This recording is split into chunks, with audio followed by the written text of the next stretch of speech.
All right,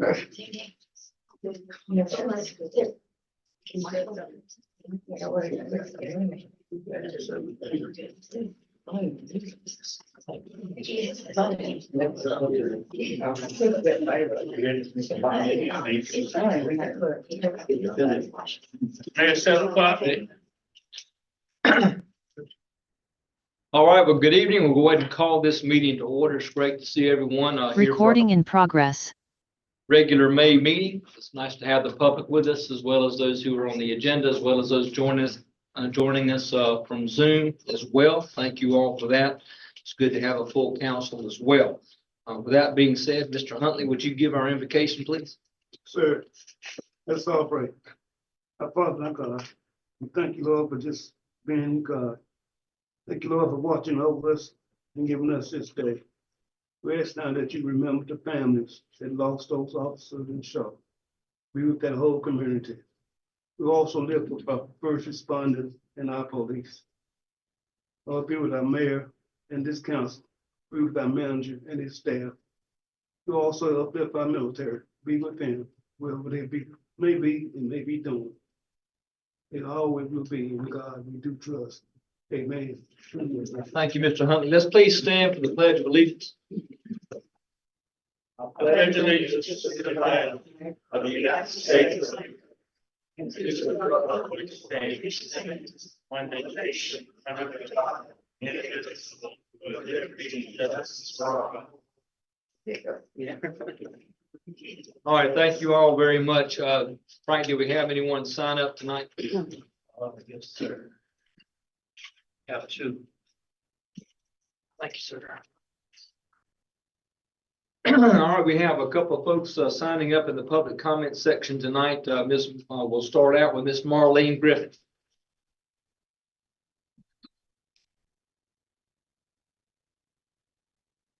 I'm Marlene Griffin. I live right here at 317 North Elm Street in Marshville. I just wanted to tell y'all a couple of short things. The meeting that's on the 30th of May at the Marshville Elementary Gym that I've seen posted on Facebook about information about housing, pronouncements of what's being proposed.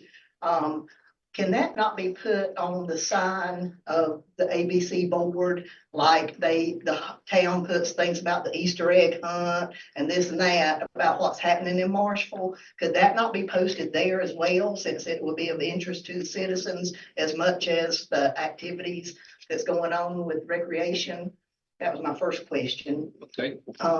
Because there's a lot of people that we're not against growth, but we want it to be smart growth, and we're dependent on you council people to lead us to that smart growth and not have a bunch of real tight density housing that nobody's going to want to live in right across from the poultry plant. I don't know why anybody would buy a house right across from the poultry plant myself, but they probably won't know about that. But anyway, that'll be something to be discussed at that meeting. And the second thing is right here on North Elm Street, I was wanting to know, they used to come by with a street sweeper and sweep the street and keep all that dirt that accumulates at the side down. And now they don't. And the street looks awful. It looks unkept. It makes the town look bad. You know, if you're going from here down to the schoolhouse, you know, you see all this stuff growing up in the street and at the corner. I mean, it's just awful looking. Why can't we not have our streets swept anymore? I see them sweeping Highway 74 out there from time to time, but do they not do that in the city anymore? I'm not prepared to answer that, Marlene. Maybe we can have Mr. Dees address that, a little bit later during his comments. So I can't tell you that personally. Obviously, if it's on 74, more than likely that's a state vehicle, I would imagine. Oh, really? I would assume. Okay, but when I first moved back here, they had swept, North Elm. Right. But now I need to go out there with a shovel and wheelbarrow to make, it looks bad in front of my house. It looks a whole lot worse in front of Jack Liner's old house. It looks terrible. Okay, well, I'm sure we can inquire on both points. Okay, I appreciate that because it would help the looks of the town. And can the town do anything with the old Baptist church? That grass is almost waist high. and the realty company is not keeping it cut. And if y'all could reach out to them, you know. We do have a nuisance ordinance and they have been contacted before. Mhm. Unfortunately, sometimes it does take the wheels of government to turn slow with a number of notices. They have to go back and forth, but we've expressed our dissatisfaction on a couple of occasions already. But obviously nothing's happened just yet, but we'll try to do our best to stay on that. Okay, thank you, because that makes the town look run down totally. Thank you. Thank you, Ms. Griffin. Next up is, Ms. Sheila Jeffrey. Thank you.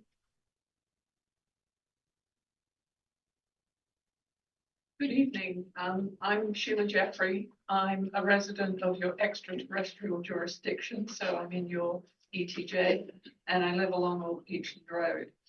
I'm here to request an opportunity to present material about a new group being formed in Union County called Trees Union at a subsequent town council meeting where I would have more time and be on your agenda. The mission of Trees Union is to preserve, grow, and diversify Union County's public and private tree canopy. So very interested in the preservation of our trees and all the benefits they bring. There are currently over 20 people working to promote this effort. It's made up of volunteers from the public and includes our Union County urban forester and members of the North Carolina Forestry Service. And we also are getting help from people involved with the well-established Trees Charlotte parallel effort. We're striving for comprehensive representation across the county and its municipalities, and would like to provide an opportunity for Marshville to be engaged and show leadership, commitment to protecting the quality of life that our trees contribute to our communities. The group is working to become a 501c3 organization so we can be supported through tax-deductible donations. So I'm requesting an opportunity to come to the Marshville Town Council and would be interested in scheduling a 10 to 15-minute window at an upcoming meeting for Trees Union to provide more details about the value and rationale for promoting tree canopy preservation and enhancement and on the planned upcoming Trees Union activities. So Thank you very much, I would Ms. Thank you for your Ms. consideration. Jeffrey. I'm sure there should be no problem getting you on a future agenda. I just encourage you to contact the town manager, an email or phone call, and I'm sure we can get your organization on a future agenda. I'm I sure. appreciate that. Thank you. I assume that's it for public comments. No one else tried to sign up, I don't think. With that being said, we'll move on to the adoption of the agenda. I know, Mr. Manager, you did mention to me there are a few potential changes as well, but certainly council, the agenda is before you. If anyone has anything to modify or move or change, otherwise, Frank, let us know what's on your mind. And so there's just two options that I have. Number one, I received an email from CCW Development last Wednesday requesting to address you tonight. I put it on the agenda and through miscommunication with the clerk, the wrong agenda went out without them on it. So I'm requesting that we put them on tonight at maybe 4:08. And then a discussion and action on system development fees, just a short discussion about system development fees. We have posted the new system development fee orders. It had to be posted for 45 days. Those 45 days were up yesterday. So just need a quick conversation about that later. Do you have a preferred spot for that, Frank? Yeah, 6A will be fine. 6A? Yes. 6A for the system development fees, 4A for the CCW request. CCW? CC and W requests to address the council. Okay, council, if you understood that, the manager is suggesting to modify the agenda to add a item 4A, which is a request from CCW Development to address the council. And then item 6A, which is a brief discussion on system development fees. I'll entertain I have an add item. Sure, yes, ma'am. The application for the planning board, could we discuss that tonight? Debbie has application. Any particular place you'd like? It doesn't matter. All right, let's go ahead and stick that in as maybe a 6B, because I think budget will take a while. that all right with you? Yeah.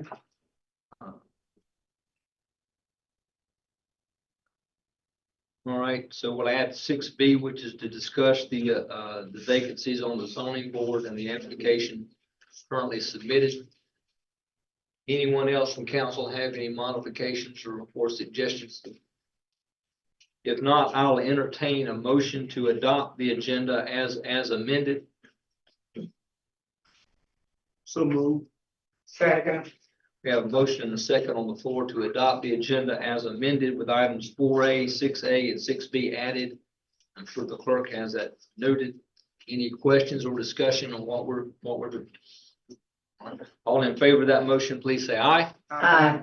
Any opposed, like sign. Motion passes and the agenda is adopted. This now brings us to the consent agenda portion of our meeting tonight. This was distributed in the agenda packet. This is for the auditor's contract. Mr. Carrick, who's been our auditor and accountant for a number of years.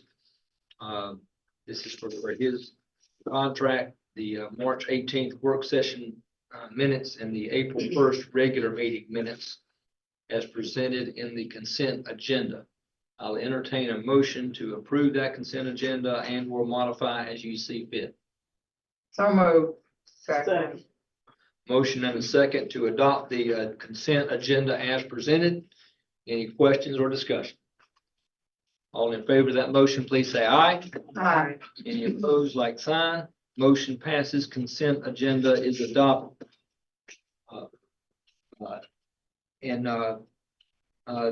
Next thing that's going to be up is the presentation from our ABC board, I believe. Mr. 4A. Oh, sorry. I'm sorry. My bad. Sorry, Bob. 4A, CCW Development. This is at a request of theirs made late last week to appear and address the council, correct?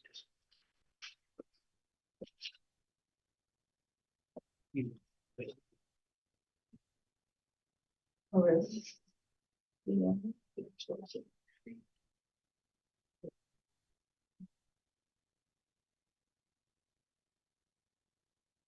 Good evening, Mr. Mayor, Town Council members. My name is Greg Williams. I'm one of the managing members of CCW Development Group for Monroe. In mid-October of 2023, we submitted a request to have the Wampler property of 107 acres behind the cold storage plant on Highway 74 annexed into the town and rezoned to allow for the development of a planned community of 525 attached and detached single-family homes with a small commercial section fronting on Highway 74. Shortly after submittal, we learned the online application was incorrect and were required to resubmit with a full survey, which we did approximately 75 days later in early December. We've worked extensively with staff to identify the most beneficial zoning within the Marshville ordinances, arriving at the current plan which staff has in review. As required by the town, we held a community meeting on March 7th, followed with a meeting with the planning board on March 11th. After much discussion, the planning board tabled the request. This was followed by a special meeting, excuse me, by planning on April the 18th, which lasted over 3 hours. And again, planning was not prepared to vote on this request. They instead decided to discuss the project further at their May 13th meeting and held open the possibility of a vote by their June 10th meeting. Time is of the essence for CCNW to move this project to a decision. To date, we've invested over $194,000 in design, planning, testing, and engineering on this project, with the intent to purchase the land and complete engineering with full construction drawings, which will cost in excess of $2.5 million before a single piece of equipment moves any dirt on the site. We cannot in good faith close on this property with Wampler without a decision on our rezoning request and subsequent annexation. I respectfully request the town council take over this process, move this into the public hearing phase, and vote to either approve or deny our petition to rezone and annex. For your review tonight and consideration, I would like to also impress upon the council, there are those that feel Marshville can't afford to grow. I contend whether you're a business, a county, a country, or municipality, if you aren't growing, you're dying. Marshville can't afford not to grow. This project, upon completion, will generate at current property tax rates over $850,000 a year in property taxes, over $3.4 million in water and sewer tap fees.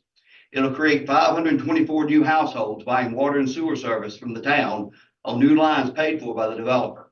This is approximately $946,400 a year build out. The residents of this neighborhood will spend money with local businesses, which will increase their profitability through additional sales, create more jobs and more tax revenue to be collected.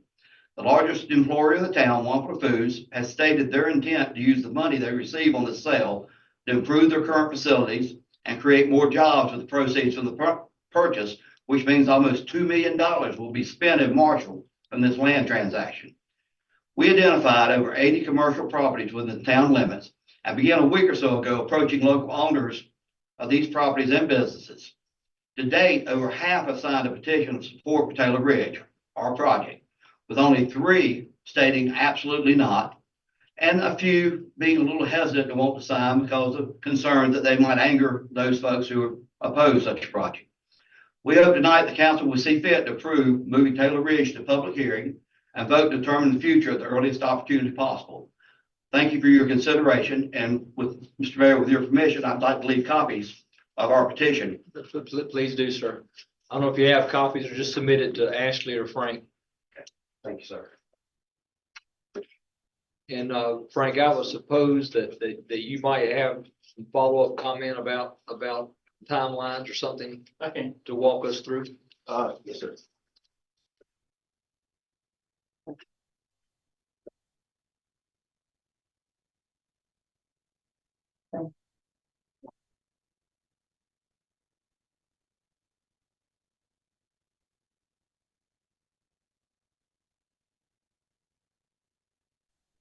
So, Mr. Mayor and Council, I did get this email last Wednesday. And so I started to research it and, look to see, number one, if we even could do it, if we could legally do that. I did double check through the, general statutes and, so according to General Statute 160D604, basically it does say that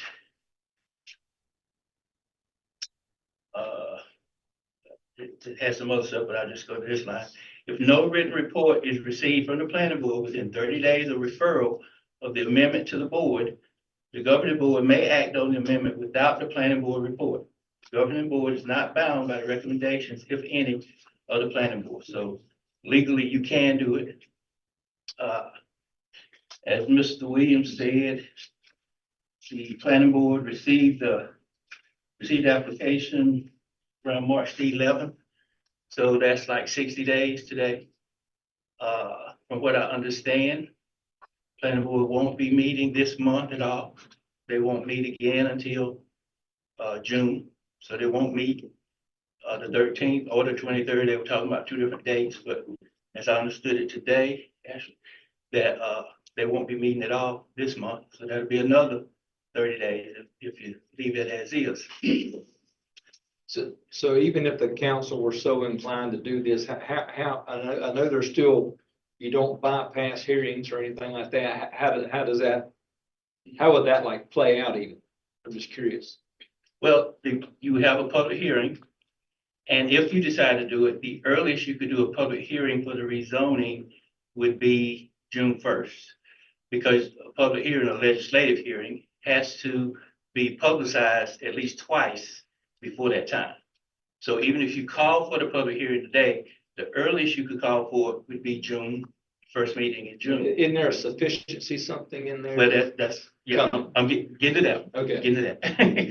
That's for the rezoning. But it is the town's policy that when you ask for a rezoning and an annexation, we have the public hearing on the same night. So it's not to bring the public in 2 different times. So for the annexation, yes, you would have to charge your clerk to go out tonight and bring back to this council a certificate of sufficiency for the annexation. And then in the June meeting, you could call for the public hearing for the annexation. So that would probably be, the earliest would be the middle of June, most likely the first meeting in July would be the earliest you could have it. Even if you call for it for the first meeting in July, That does not say that the planning board cannot still bring you a recommendation. They would have until the first meeting in July to get your recommendation. If they did not have your recommendation by then, you could go forward and receive comments from the public. So That would be on the night of the July meeting, is that correct? yes, yes, it would be the night, yeah, you would have the public hearing on the night of your July meeting. So this meeting that you just said, May 13th, Mr. Williams, that doesn't exist? Originally, they were gonna meet on the 13th. Because of the land use administrator being out of town or out of the country or whatever, they had decided they were gonna meet the 23rd after he got back. And as I understood it today, they decided not to have that meeting either. Russ, you're not having any meetings in May? I got that email today.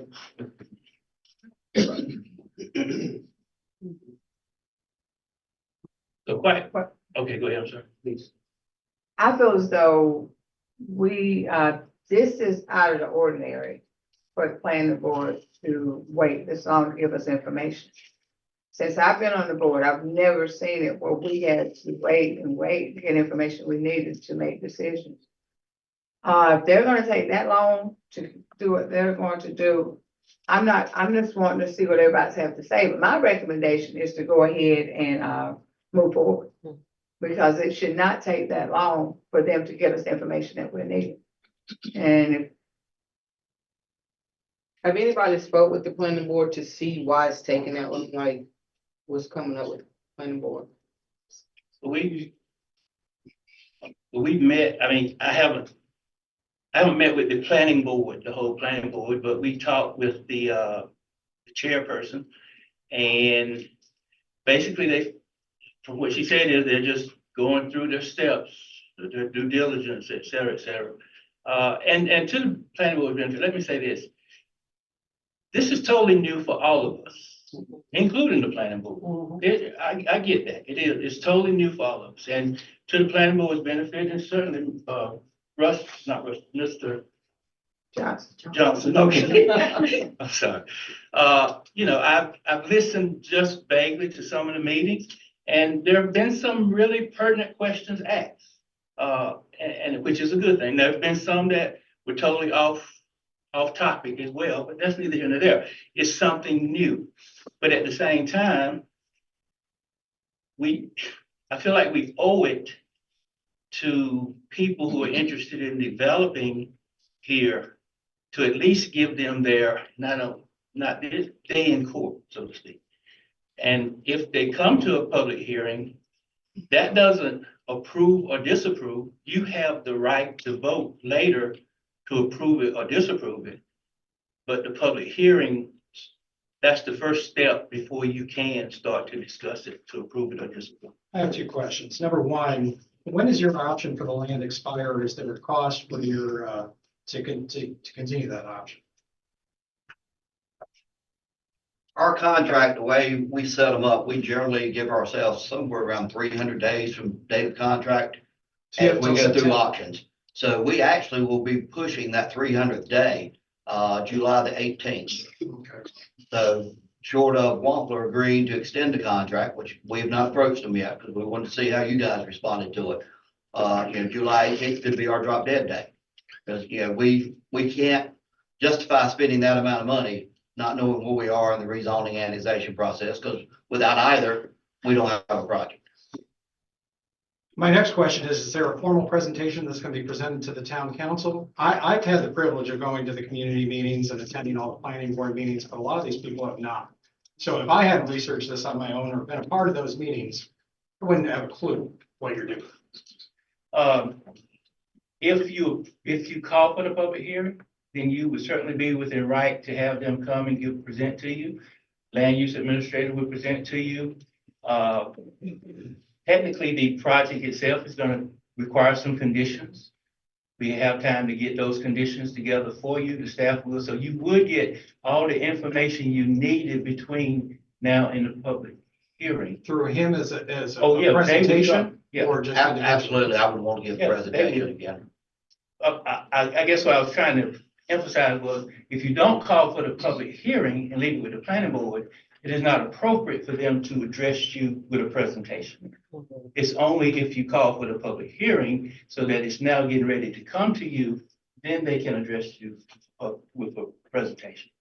And You see, see what I mean? that's what I'm wanting, is because we're getting a lot of questions, we're getting a lot of rumors, I'm getting people to come ask me questions. And really, I'm not in a position to say yay or nay, because we've not received anything from the planning board. I have not seen an official presentation from anyone. So we're just waiting. I'm sitting around waiting, and I feel as though it's time to at least see something, so that we can at least know something. Like he was saying, it's not a yes or no. It's just the fact of getting us some information so that the town of Marshville can get the ball rolling, at least by seeing something. And we would definitely want to make a formal presentation. And of course, it would be amended from what we started in the process, because this has been a very fluid process from the first plans we had to where we are today in plans, as we worked both with staff and went through the community meetings and the planning board hearings. So Frank, just to be clear, you're saying if the board elected to do it on the hearing of the first meeting in July, after that hearing, you do vote that night, or you That's have the up to you. option? You have the option to vote that night if you hear if you have the information that you need, that you feel like you can make a decision, you have that option. If you don't. I get it. Just trying to make sure it was the same night. If the planning board makes a recommendation, do we still get a formal presentation from the developer? After they make, Let's say they were meeting this month and we're in June, they gave us their recommendation. yes. Are you we can still getting get- a presentation? Yes. Okay. The other thing too, I want to ask the developer, what's the current homes per acre right now? Is it 4.89? Off the top of my head, I can't say that, but it's, it's just mathematical equation, 525 units on 107 acres. So however that math works out. I can do it. 500 and how many? 524. 107, 4.89, so 4.9. The proposal that you submitted to the town, that includes commercial, townhomes, and single-family homes, correct? Yes, sir, correct. Can that still be changed at all if the town recommends or decides they don't want townhomes and wants to lower that 4.9 per acre? Is that something that you'd be amicable to? Absolutely. I mean, in our thought process, and I'll be perfectly candid with y'all, as we went back to the marketplace and we've looked at with your ordinance requiring alley streets on townhomes, we've gotten some resistance from a couple of the builders we've spoken with about that possibility. And if that were to happen, we would probably end up 184 townhomes is what's currently on the plan. We'd cut back to somewhere around 85 to 92 single family homes would take the place of those 184. So we'd lose 100 of those You'd units. lose 90 to 100 units. Yes, sir. That'd be great. All right. You know, I sorry not to interrupt you, but I personally, I don't like, again, this is all new territory to us. The planning board, their last meeting was several hours long. It was 3 hours. I sat through it. They also discussed it at the prior meeting. Prior to that, they're the ones doing all their homework on it. Other than us just sitting in a Zoom meeting or going to the community meeting, I mean, unless you can show me some research or something that you've been doing on this project, the planning board right now is handling all that. I don't feel comfortable going forward at all without letting them do some due diligence and making a recommendation, whether we agree with it or not. None of us are doing any research on it. Like you just said, you don't have any idea what's going on. I don't have any idea. I didn't say I didn't have any idea. You I said understand what I'm there's saying. a lot of information that I needed. I did not say I Exactly. didn't have So, any. and right now, the planning board is collecting that, they're researching that, and I think the planning board is doing a good job. Considering the scope, you're doubling the population of Marshville. And I mean, if it was 50 homes or 30 homes or 20 homes, I'm like, yeah, whatever. But this is 500 homes. It's going to increase and put a big strain on our infrastructure. You know, we've sat through the meetings with, you know, that we do have a surplus in sewer water right now. The turnaround's going great. I love the idea of some of these connect fees, but I really would like to see what the planning board has to say, because, you know, I served on that planning board prior to coming here, and these are competent, very diligent people, and I really respect their opinion. And I think that we need to at least wait. I don't understand why they can't have a meeting in May. I mean, we've got, 26 more days. I mean, I'd like to see somebody put something together this month, because I agree. I'm a business person. I mean, time is money. I get that. I hate having you to extend options or whatever. But this is the big decision. You know what I mean? The townhomes I'm not a fan of. Honestly, I'd like to see 74 be made more commercial property than residential. I mean, 74 is a corridor where a lot of traffic comes through. It would behoove us to consider that for commercial property and not residential. Residential can be back out in the wilderness somewhere, but if this is what's proposed for right now, we'll look at it, we'll vote on it. But I think the planning board should be given some time to do this. Again, I don't agree with not having a meeting in all of May, but again, that's just my 2 But cents. there's I'd like another to stress question. again, though, that even if you call for it in July, that does not stop the planning board from their process. They still have until July to give you a recommendation. If they choose, or if they continue to meet, or they decide to continue to have their discussions, they can still bring you a recommendation before July. I understand. We don't have to vote on it in July either. You don't have to. No, I understand that, but I don't like moving forward without the other half of an appointed committee, that their sole purpose is this. You know what I mean? But I can't understand how these people can't get together, no offense, in May, find one day, whatever, a weekend or something, whatever. I mean, this is obviously important. And, and now that we're getting that request, maybe we give them 2 weeks until our work agenda to say, get it, or give them a week, say, come up with a meeting date. I mean, I don't know if we can move anything up on our end or not, but at least get another meeting in there so they can discuss it. Again, regardless, even if we move this to July, they're still gonna meet on June 10th, according to, correct? I mean, so they're gonna have another meeting before our meeting. It's just down the road. So worst case scenario, we wouldn't get to vote on this until August 1st, correct? Or August, the first week of August, whatever our first meeting is. Assuming they If did it in a month, yeah. Right, Yeah. so that's only a 30-day delay, Well, correct? if you wait until the planning board meets in June, Right, and then they meet in June, they come up with a recommendation, they Right. can't present that till July, to July. and then we can vote in August. No, and you've got to send out your clerk for the certificate of sufficiency. That's gonna be August. Then you're gonna have to put your ads out at least twice. So then that's gonna be September. So that the earliest you could have it then, if you wait, would be to have it in September. Because you, Why is it 3 months if we wait only 2 months now? I mean, that doesn't make sense. Not even 2 months, a month and 3 okay, weeks. if you wait, it's not for 2 months, but you're waiting on June, they're not bringing you an answer until August. Who is it? The planning planning board? They're bringing it to us in June, If they meet in June, they meet they meet on Tuesday. We right? meet on Monday, so they'll meet after we do. So when will they bring it to us? We won't have another meeting, Until July. right, until July. We have a meeting in July. They'll tell us what, we'll call, at that time, we send the clerk out. That's August. And then when she goes out in July, comes back in That's what you're August. saying. Okay, Then so we it's have- September 1st. September. First week of September.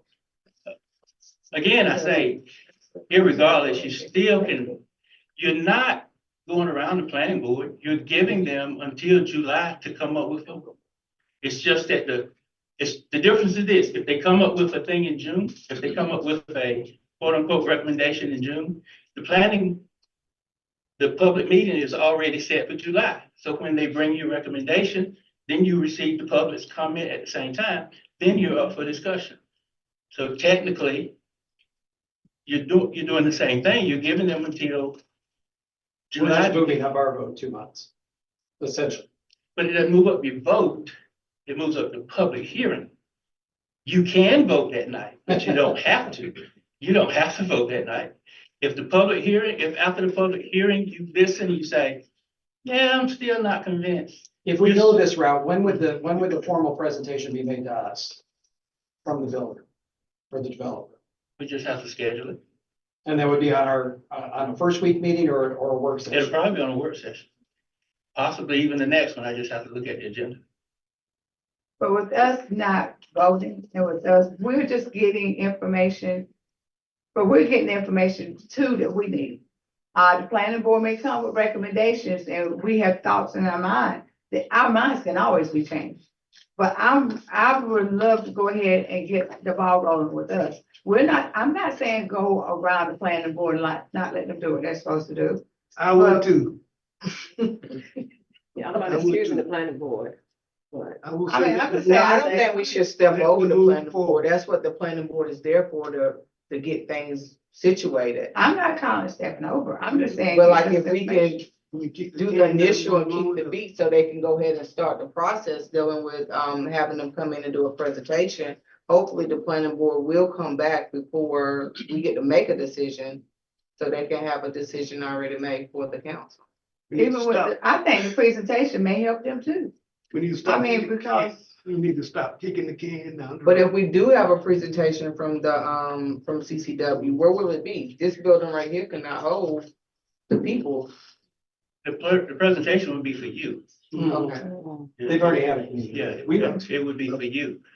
But please understand, if you don't call for a public hearing, it would be inappropriate for CCNW to give you a presentation as long as it's still in the hands of the planning board.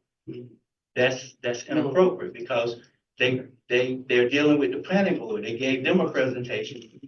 Only if you call for the public hearing, which again would be July, which again would give the planning board opportunity to still do their due diligence and come with a recommendation.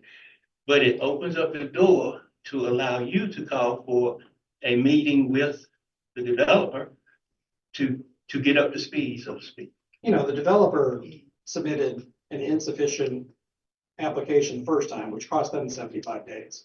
I mean, you know, their lack of diligence and planning is not our problem. You know, I don't, you know, if it costs them money, well, they caused the problem. Not, you know, he admitted himself, they submitted something that wasn't correct.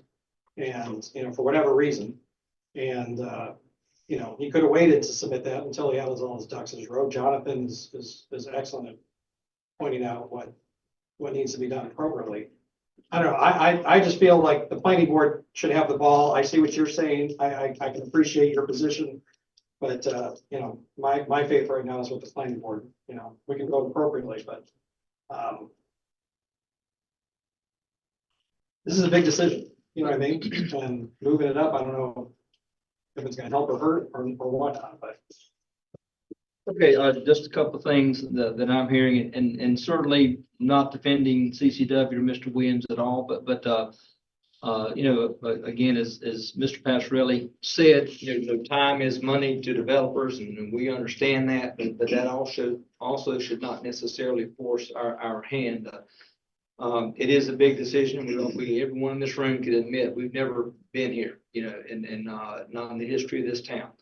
And with all respect to Mr. Williams and Pilgrim's Pride and options and contracts and so forth, I mean, I just don't think it's quite appropriate to put the cart before the horse without the input of the zoning board.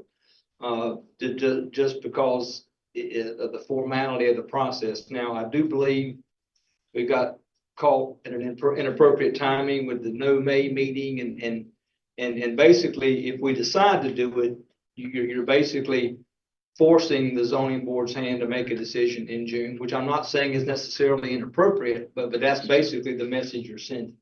If you go, I mean, that tend to be the agreement that if they want to have a say in it, they would have to say it in their June meeting, such that we have it for the input to set the hearing. So again, I just remind the council again, setting a hearing is not necessarily setting a vote, but I will say it does give me some heartburn to put them on a little bit of a deadline. And I wish there was a way to force their hand for a May meeting or something, or try to encourage, but I know it's a busy time for a lot of people, and I know they've had a few hiccups with some scheduling. I mean, in the developer's defense, I mean, you know, the planning board's had this since what, March 11th, is that right? I mean, March 11th. yeah, so I mean, they're going into their second month with it. You know, I was hoping, you know, maybe we could have decision before, or even this month, I don't, that's why I'm saying I can't understand why they're not meeting this month. And I think it's be inappropriate to not mention right now that, again, keeping in mind, and just so the public understands the nature of it, we are having a joint meeting with the planning board on Tuesday, March 28th, May 28th, sorry, my bad. On May 28th on Tuesday night, but again, that is not for the purposes of discussing this specific project. So I want to make sure everybody that is an educational oriented session to review some of our own rules and make sure we understand the procedures and process. Is that correct, Jonathan and Frank? That's the best way to describe it. So just wanted people to understand that meeting is going on as well. So they're technically a meeting, but they're not meeting for the purposes of express discussion on this topic. But again, at the end of the day, folks, it's a pleasure of the council. Again, I cannot say that I endorse it, with all respect to Mr. Williams and the timing, I understand it, but it's just very regretful timing, and I wish we just had a little bit more to go by. And as Frank rightly says, even if it were to be approved, I think, and Jonathan can attest to this fact if he needed to, there are going to have to be a number of conditions that go with it with respect to the TMU and the traditional neighborhood overlay or whatever all those words mean. But so I think it's going to be, those thought needs to be start giving toward that regardless. I would think, Frank, you and the staff, to make sure that we would know what those would be, no matter which way the wind blows, that we understand. To that point, Mr. Mayor, Jonathan and myself, mostly Jonathan, has already started a list of conditions, working with our person who wrote our MDO, Richard. So we are working on that, looking at what's before us now and what needs to change and what conditions need to be assessed to it. So your staff is already working on it. How long would it take you to come up with a new proposal too? Because, whatever you submit, you're married to. I understand that from watching all these other meetings and things. So if we were to eliminate these townhomes, how long would that take you to revise that, present that plan? A week? Okay. I'd like to make a motion that we go ahead and with the public hearing For the July meeting. for Is that what you mean? the July meeting. Okay. All right, so I will consider a motion on the floor then. Is that what I'm hearing, to have a public hearing on July, July? first meeting in July. Yeah, First. I think you might be right. Yeah, July the 1st, is that correct? So have a motion and a second on the floor, therefore, to have a hearing on the Taylor Ridge subdivision on the evening of July the 1st. Is that correct? Everybody understand that? For the rezone. For the rezone, sorry. All right, so everybody understands what the motion is. All in favor of that motion, please say aye. Aye. Any opposed? No. My count 3-2, the motion passes. Is that correct, Ashley? All right. Mr. Mayor, I need you to send out, charge your clerk with going forward with completing the certificate of sufficiency and bring it back to you. Okay, can I have that in the form of a motion to instruct the clerk to begin the certificate of sufficiency process on the annexation, please? So moved. Second. Motion and a second to charge the clerk with securing a certificate of sufficiency on the Taylor Ridge annexation. All in favor of that motion, please say aye. Aye. Any opposed, like sign? Motion passes to charge the clerk. Frank, when that new proposal comes in, you'll get that out to us? New proposal from, yes, anything that comes in. Okay. And do you want me to start figuring out when to schedule a presentation from them to you? Yes. Okay, that now moves us on to item number 6. This is a bypass presentation from Mr. Bloom. Oh, gee, I'm sorry. Okay, today? Yeah, exactly. I need new glasses. Sorry, been here too long. ABC Board, my apologies, Morgan, Mr. Morgan for the second time. You think Mama that? taught you to read. It's nice. Yeah, exactly. You're right. Your mama did teach me better. And, sorry about that. Mr. Morgan from the ABC Board, thank you for coming. Hopefully mine won't be as fine, Bob. We have Only we somebody can figure out. You got waiver. You got the waiting People room. in the waiting room. Hello. Thank you.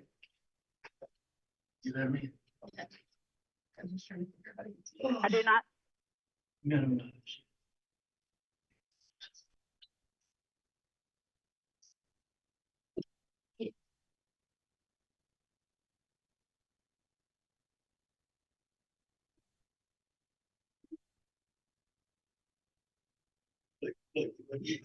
All right, good evening. First of all, thank you for letting me be here. We want to bring you up to speed a little bit on ABC, clarify any questions might have been, talk a little bit about where we are, a little bit less of where we were, a whole lot more about where we're going. So let's see here, just click. Currently, the ABC store is debt free. We have full borrowing capacity up to 750K. Depends on the interest rates as they fluctuate, but right now, currently, the ABC board can walk in and borrow $750,000. When we started this project, we projected annual sales at this time to be approximately 1.3 million. We just went 2.6 this past year. So it's twice what we thought it would be. How is money distributed to the town? Well, you rent, 3.5% bottle tax, a law enforcement distribution, and an alcohol education distribution. Law enforcement contract has just been recently signed as a better contract with Marshville PD. And the alcohol education money goes directly to the town council for you to distribute as the attorney works with y'all back and forth. The only thing we ask, we're required to know how you distribute that money. That way we can keep it for our revenue. Not the interpretation of how you need to do that. Mr. Griffin and the ABC Commission need to work together to figure that out. Okay? That way you get the town attorney's impression. Since our inception, 175 plus with rent. Currently the rent is $4,000 a month. Total law enforcement distribution to Marshville PD is just north of 24,000. Alcohol education is 34. 3.5% bottle tax is 187 with total funding to the town of 421,838. What you save by having an all volunteer board. The board is authorized to make $150 per meeting. We went back and counted up all the meetings that we were doing 2 a month and traveled back and forth to Raleigh, plus all the accounting fees that are donated by Ms. Balmer. And that is how much the town is saved by the volunteer board. So between the working volunteer board, people at staff, the ABC board push a little over $550,000 into the town. Okay. Oh, back. I'll go back half. You can actually. Help me. There we go. There we go. Okay. You can just. Working, okay. Look at her. Look at her. You good? Thank you. Working capital. Okay. When it comes to distributions, North Carolina General Assembly set forth General Statute 18B805 that the ABC board must retain working capital in order to provide financial security of the store. Okay. That right now we currently fall between basically 80,000 and 516. That is calculated at every year at each year's audit. Okay. It's sort of a sliding scale based on sales. And our yearly audit just should be coming up right after the financial year is over. Okay, but that's where we fall. Once you go past 516 money, the ABC board cannot keep any more money. Okay.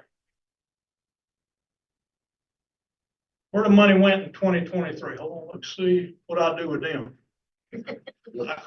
View. X. There you go. All right. Gross, okay, this was last year, 2022, 2023. You know, you sit back at the end of the year and you make $100,000 or $50,000, you wonder where it all went. Well, let me explain where $2.6 million went last year. Almost $600,000 went to the people in Raleigh. Just Cost of goods sold. What we purchased from the warehouse was $1.5 million. Okay. So you look at store expenses. Let's go over them a little bit so you have an idea of what they were. 156 worth of, out of that 251, 156,000 was salaries, 33.5 was rent, payroll taxes a little over 13, utilities a little over 8,000, computer and internet's 5, and let's see, we did about $11,000 in repairs to the building. That included trimming all the trees, landscaping, some mechanical roof work by Steel Mechanical, and trying to remember what the other one was. I just can't remember off the top of my head. The next one, administrative expense at 5678, 41,000 of that is credit card fees, banking fees, where we charge it in POS. The rest of it were professional fees such as audits. We paid off our entire debt district. Our debt services paid off. We did it in an innovative way. There are actually bourbon clubs that will want you to buy an entire barrel of bourbon. They will go up there and pick it out. They send it to the warehouse. We write the check and it's an automatic sale. It usually costs you $5,000, you make $5,000 in profit. So that's how we worked around that to help pay off the debt service so we could position this store for the future. Okay, 3.5% bottle tax.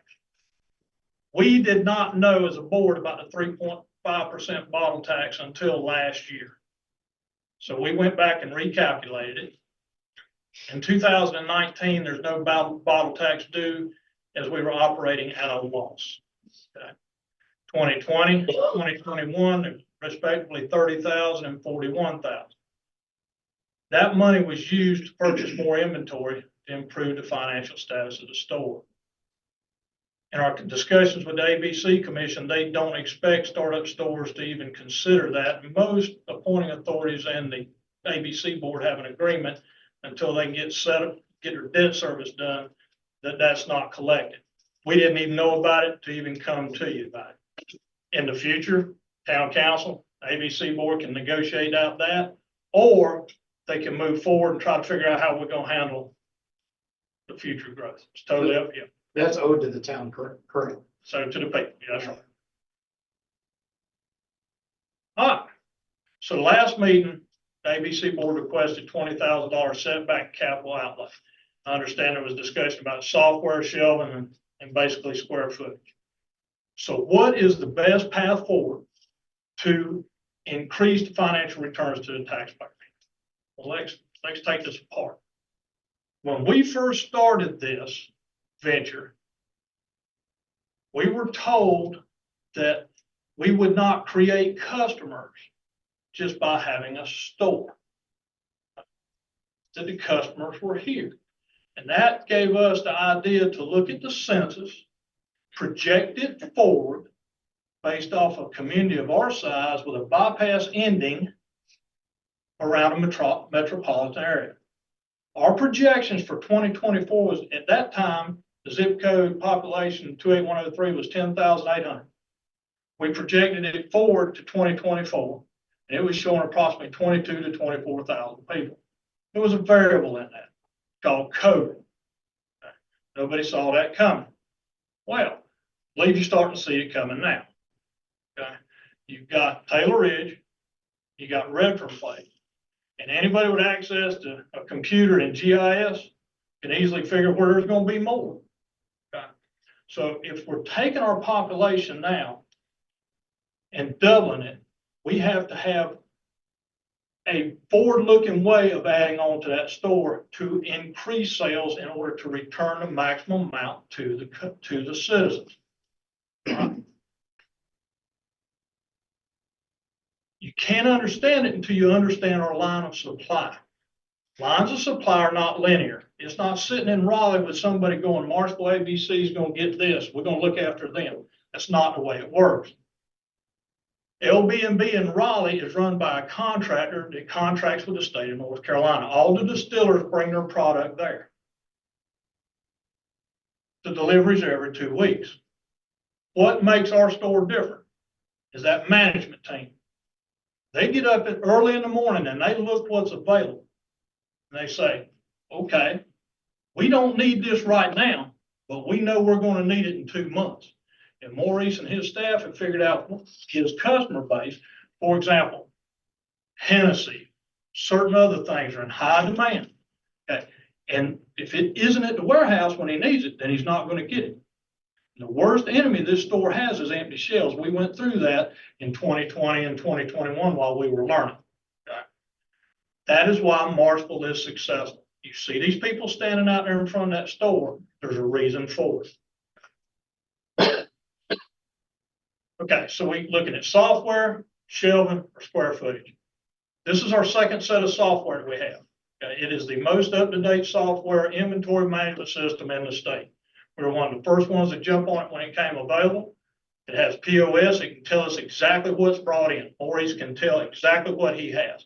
So in my opinion, software is not the solution to this problem. I don't think there's a better software program available.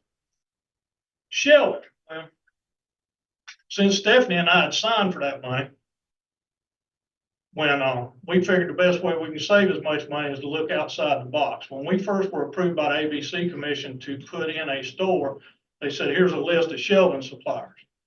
And the cheapest bid we got was $30,639 for shelving. So what we did is we took their floor plan and we wound up buying used shelving for $2,600. So we're still using this same floor plan. Maurice and them have played Jenga, I don't know how many times, with shelves trying to squeeze in more stuff. Okay. The other part of it, square footage. Okay. I know there was a question, how much does $20,000, if we set it aside in capital outlay, actually cost the taxpayer? Town taxpayers only eligible for 12% of the distributions. Okay. So you take $20,000 to set back in capital outlay, it's only going to reduce the town's distribution by $2,400. It's the cheapest money you're going to buy.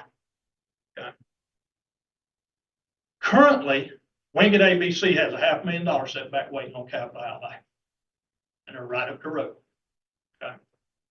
They were preparing to build a new store when we showed up on the street. Okay. Anson County went Anson County ABC, county-wide ABC because of the proposed casino. So you've got two of them on both sides of us that if we don't grow, they very well could.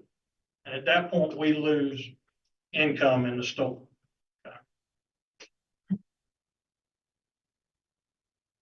Next steps. These are what we recommend. Give us till 1 July to investigate additional shelving. Then at 1 July, if we can't come up with a solution that we think is going to be long-term and improved, then we come back to the town council and say, we investigated it. We don't think this is a solution. Take this $20,000 that we set aside and use that for the planning purposes. It allows you to fund it. If it costs less than that, then you get that much money back. Okay. And we think those are the best two options to work with. And that's up for y'all to decide. We sort of need to know that by our meeting at the end of this month. Okay. That way we can work on our budget. Present it to the state by this one, when we have to have that up there. June 1st. June 1st.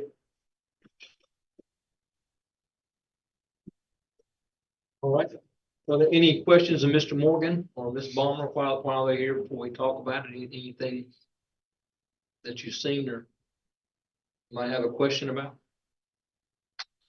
I think we had some pretty good discussion at our last meeting about, like you had mentioned, hey, we spend $20,000 a week. This is money. We're just going to basically allow them to research other options, the shelving options, the square footage, engineering, all of that. No, I completely agree that we, we should give them the $20,000, let them pursue routes to expand their business and keep the revenue that the town is receiving, not only consistent, but increasing. So, And Mr. Morgan, to make sure I understand the math right, what you're saying is you're asking for the permission to set aside the 20. That is correct. But In but our then, budget. but then the net that would have the maximum net that would have ended up to the town would only be $2,400. You're eligible for 12% of that through the law enforcement alcohol.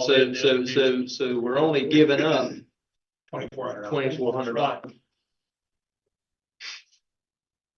Okay. I wish we saw this earlier.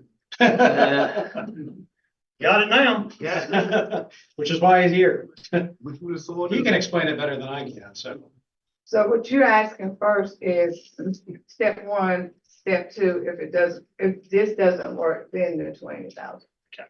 Is that What what, we have to know, Ms. Ernestine, is I know for budget purposes. for budget Yeah, purposes, I, we need y'all's permission. The part of the budget that y'all actually control are capital outlays. Okay.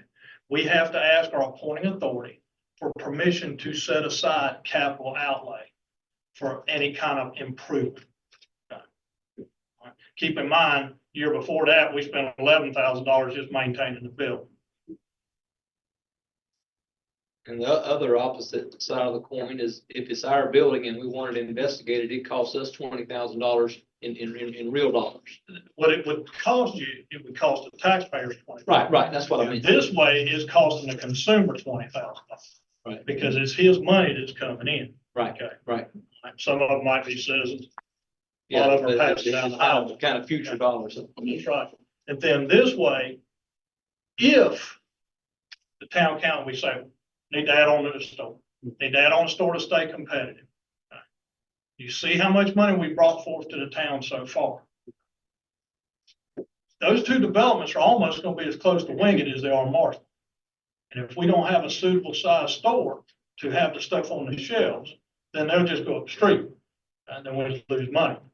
So long run concept is if you said it takes $400,000 to add on to the store, whatever. Well, the consumers are the one that are paying for it. It's not the taxpayers because the people are buying the product there. And at the same time, if it take you do $400,000 improvement to your building, okay, the taxpayers are benefiting from that also. It's staying in their hands. Okay, it's just not in a liquid form. It's in an asset in a real estate form. Right, you're improving a town-owned building by $400,000 that we get to keep at the end of the day. So whoever you get to investigate the shelving, the company or whatever, will those people, will we know who's doing it? Well, there's 3 or 4 shelving suppliers that specialize with ABC. We'll reach out to them and report back to you what we hear. Okay. But it just, I don't have a lot of faith in extra shelving right now because shelving is inventory versus cubic square feet. Okay.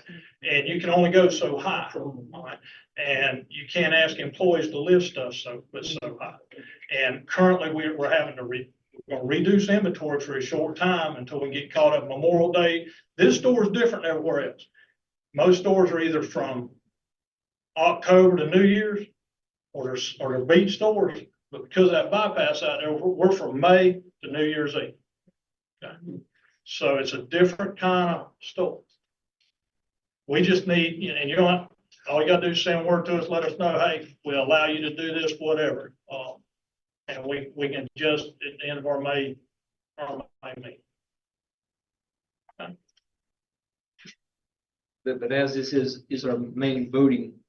So we can make a motion to Yeah, approve the $20,000, correct? Yeah, I would assume that the floor can be open for that. I mean, I'd like to make a motion to approve the ABC board's request for $20,000 that we've talked about over the last 3 weeks. Second.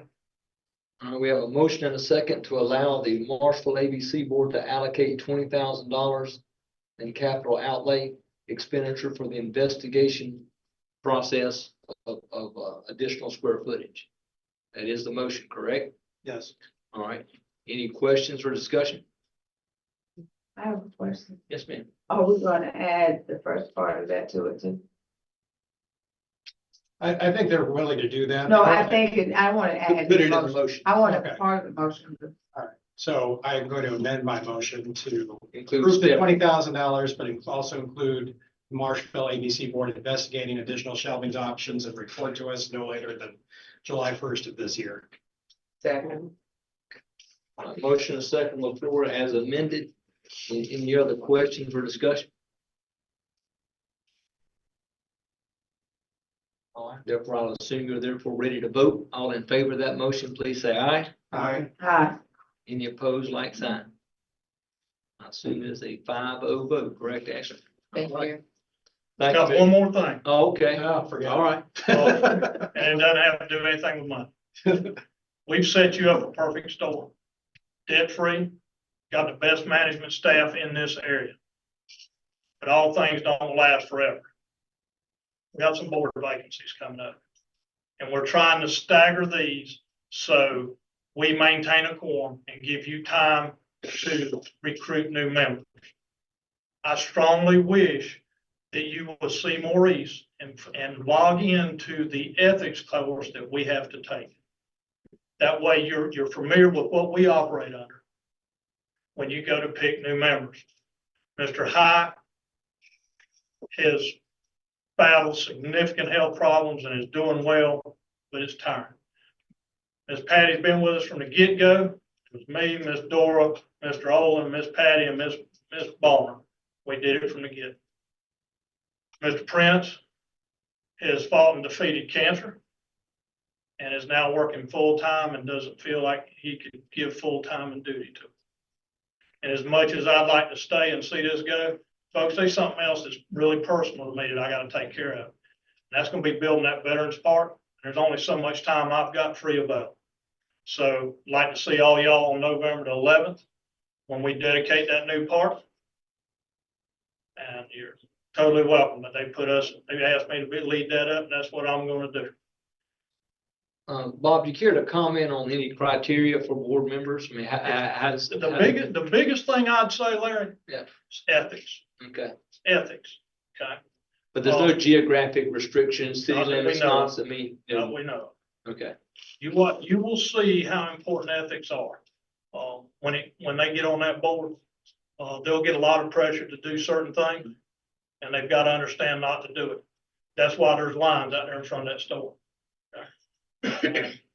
But always available to answer any question. Is that something your board advertises or is it town advertising? But the ethics, No. y'all are the appointing authority. Okay, so I guess you're saying we would notify folks that we have vacancies coming up on these dates. That is correct. I can't juggle two things at the same time. Other than that, if there's no more questions, I'm gonna leave that thumb drive. That's the Yeah, that'd only be thing on it, wonderful. and you can print all the copies you want for them. Thank you. Thank y'all for letting me serve. I do appreciate you it. have any recommendations? Have you, I mean, for the board? As far as who do, I mean, do you have any recommendations as far as the vacancies? I know we're gonna have to put it out and ask for. Does anybody express interest? No, it's a thankless job.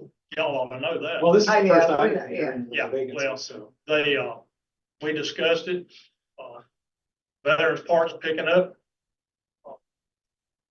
It's time for some new leadership. Do you know when that ethics, course is gonna be? You can, it's actually an online course, Mom. Stephanie, you're staying on, right? Okay. You better. Yes, ma'am. Yes. He said just reach out to Maurice. Yeah, you go see Maurice and the ABC board will give you a link Okay. that you can go to and take the course. Okay. That's one of the things we're proudest of is the ethics of this board. Trying to make sure everything's done right. Okay. And Frank and Ashley, all I'd add is those dates are not far away at all. So if we have advertisements on Facebook, town website, whatever, I would suggest we please do that post haste. Is there gonna be an interview process for that or some sort of, is it just? That's gonna be from y'all. Get all the fun Get it stuff. taken. All right, any other questions of Mr. Morgan or Ms. Barner? Thank you. Again, thank you very much for your time. Thanks, Thank Bob. Thanks for coming in. Tell your mom we say hey. Yeah. Tell your mother we say hey. You too. All right. So now we're gonna get to the bypass presentation, right? I've been jumping ahead twice already. So this is a bypass presentation. Mr. Hanson, we appreciate your patience tonight. As we went through some other matters, but thank you for joining us tonight.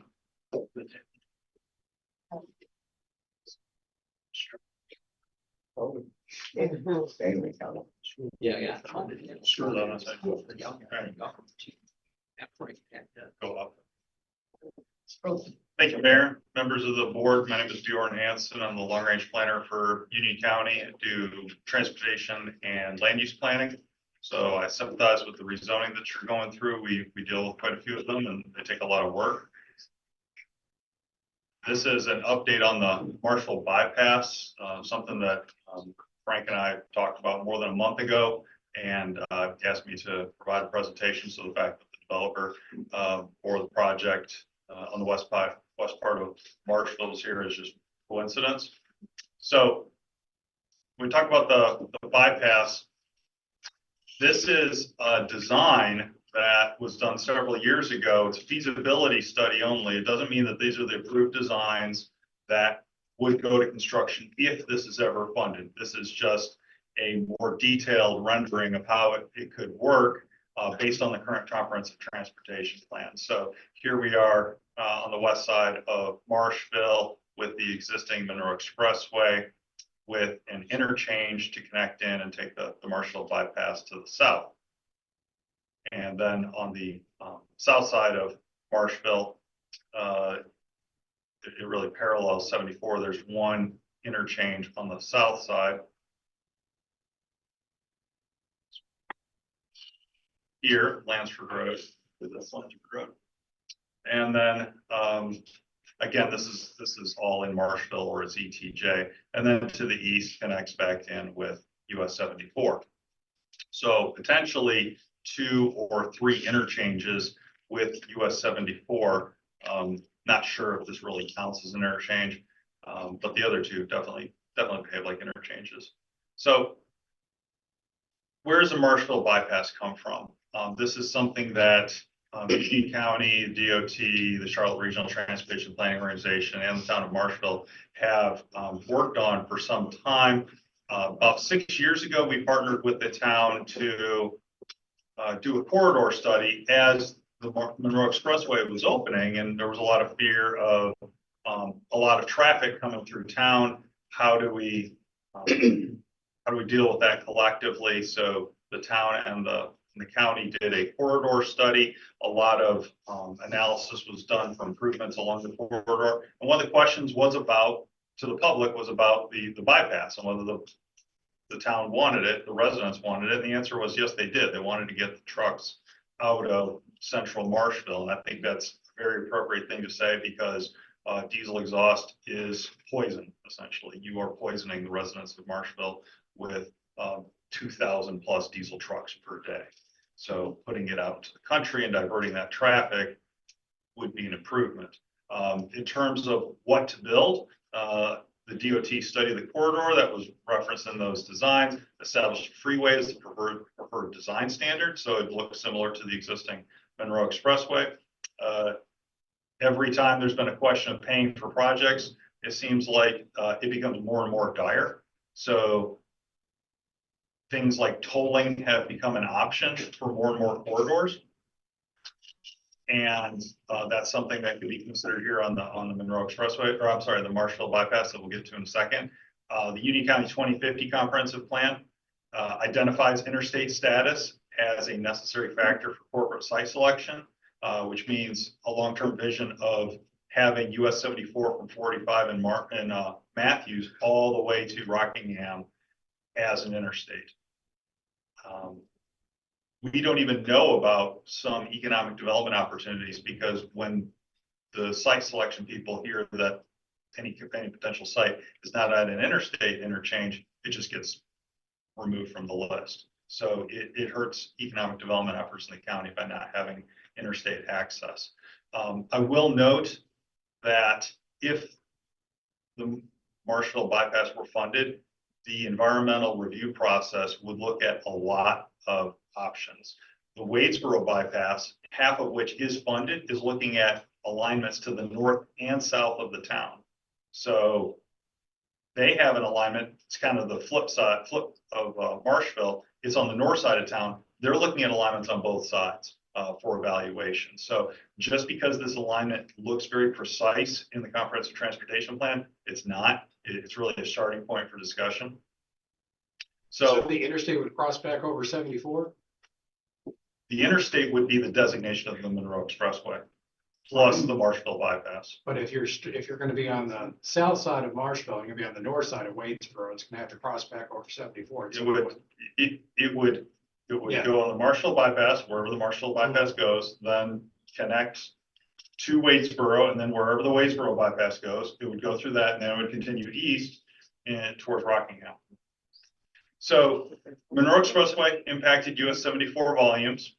So you can see from 2002 through 2021, I want to look at the one near Teachland first. The volumes on US 74 in a county that doubled in population between the late 90s and the opening of the Monroe Expressway didn't change. So you had a huge amount of growth in the western part of the county and very little here, even on a road that was connecting towards Wilmington ultimately. Then when the Monroe Expressway opened in 2018, you saw volumes increase. Same with here. Not sure what happened in 2021. You know, you've always got the boogeyman of COVID, so I don't know what happened there. The volumes bounced around a little bit. So I can't speak to that 12,001, but everything else, it shows a general increase in your traffic volumes, shows a flattening of volumes in Wingate. It shows the impact of the Monroe Expressway. And the same thing with towards Monroe near 601. You saw the volumes dropped significantly after the Monroe Expressway opened. And volumes here are in the low teens, around 13,000 cars a day. They're actually running a little bit ahead of projections. So the Monroe Expressway is essentially doing what it was designed to do. So if I'm reading that, 2021 is 27,000 cars a day, or vehicles a day, traveling on that 74 corridor with the Marshville? Is that what that's saying? Correct.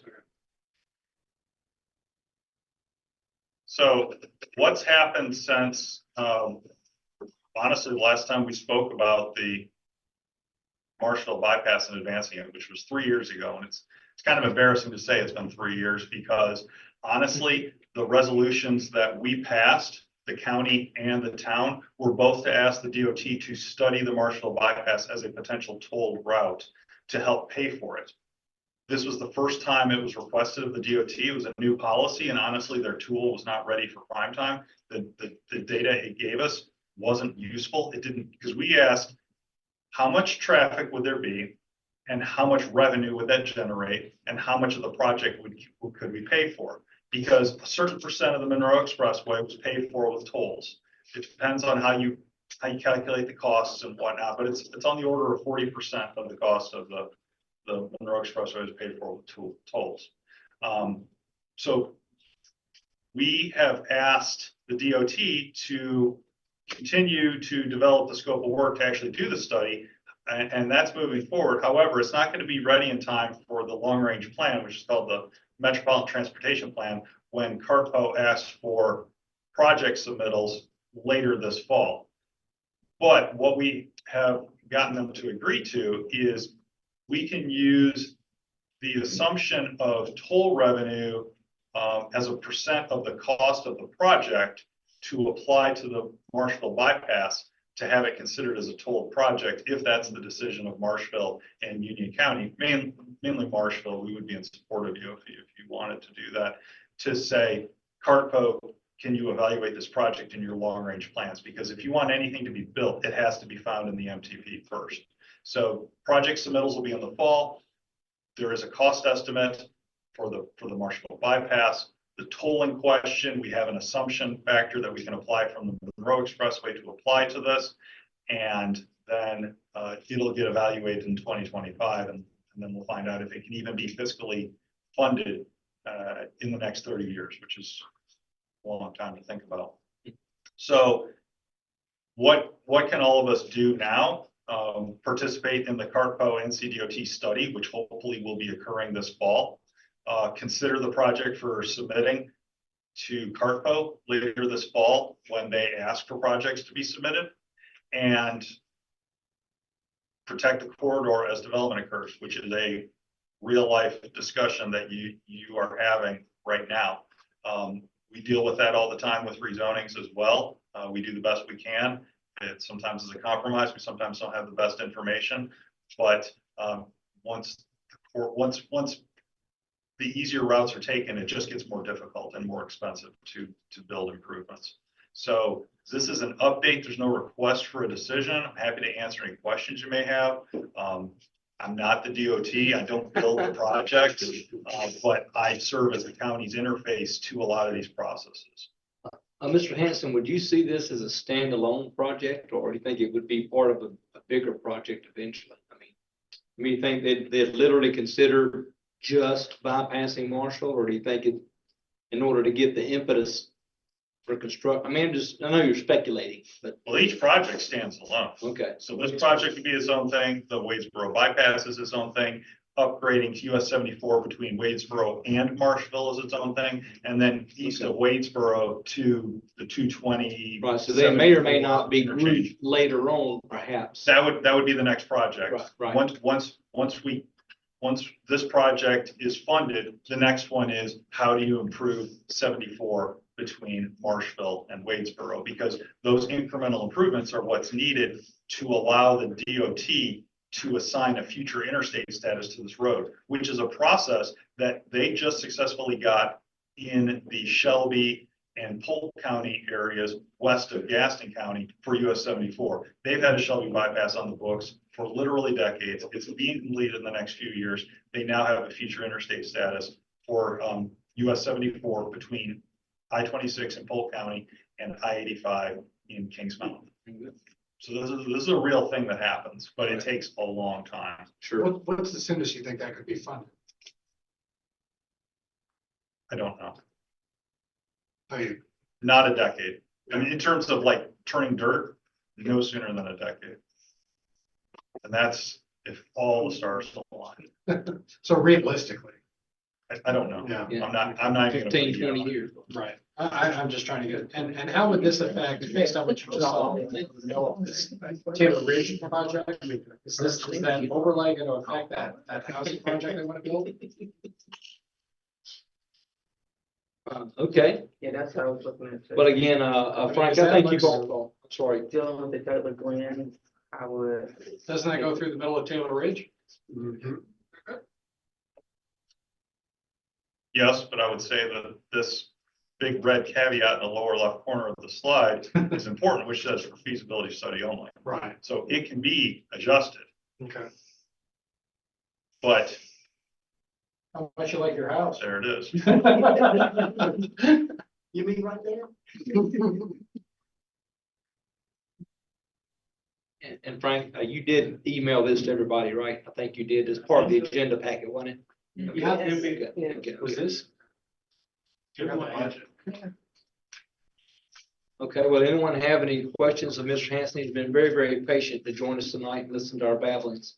So we appreciate you coming down tonight and sharing with us on this project. But you're saying right now, there is nothing for us to do or act on. It was just for information. Mr. Dees asked me to provide an update, let you know what's been going on and how you may have some actions requested later this summer into the fall, and just puts it into perspective. Okay, Can you go forward that slide or two there? I just want to see. Where's Hasty Road there? Is that? that's I think Edward. Hasty's over here. Yeah, yeah. Well, that's over on that, but on the, go back, go forward one. That one. Yeah, that's Carolina Wood Products. Right. It's over Is that there. Elm Street there then? Yeah, that's Dr. Blair. Yeah, that's Dr. Blair where he's at. Okay. Okay, so we have to go another one. Yeah, Hasty's over there. Hasty's right there. Yeah, Okay. Yeah, I think that's that's First the Baptist extension, I think that's the Yeah, extension. that's First Baptist Church there at the V. And if we go forward one more, does that continue out? That takes it to our park. Then, okay, That's the. That's Lagoons. okay. Right there. Okay, so that's well south of Hasty. All right.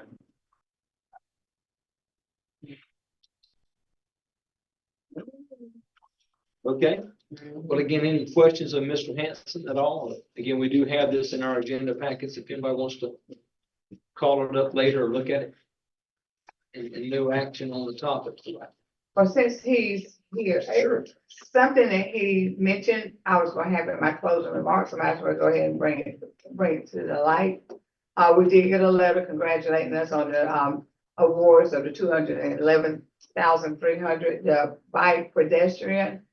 But the biggest thing is in 2024, there will be a fall call for projects. And that was opened up on August the 12th. That was a part of the letter, and I was gonna have you to have it for us, have this information available for the council in our next meeting. I didn't get that. You should. Thank you, Lynn. We And- received a similar one. It's just letting you know over the last few years. How many Last few projects years, how many projects, but then there's some projects, they're, because we're supposed to get with you, who was our TCC representative. And also, they also, talked about the alignment evaluation program. And which that program is a technical assistant program for Carpo. What I was gonna bring it up in the end, but since he's here, I was just wanting the board to know that there is money that's going to be available through Carpo. There's guidelines, there's certain stipulations as to what they will pay, what they will allot money for. And there's certain things they will not, and there's a long list of guidelines. I thought you got it, because Paulette, didn't you get it? And I thought CC did too. It's just projects, I'll check my email. yeah, but, What date did you get? Last week. last, I don't think it came to me. no, it came to myself and Paulette. Yeah, because Came to her. CC. Mhm. Yeah, Okay, well, just, I'll get with you and Okay. we'll get, Forward it over to me. yeah, no problem. All right. Good point, Ernestine. Thank you for sharing with that.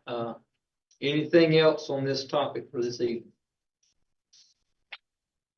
Thank you, Mayor. All right, thank you, Mr. Hanson. Appreciate again your patience tonight. Thank you very much. This will move us now over to item number 6A. This was added to the agenda. A brief discussion on system development fees. Thank you, Mr. Mayor. Very, very brief discussion. As you know, we talked about system development fees during the retreat, and we adopted system of development fees previously.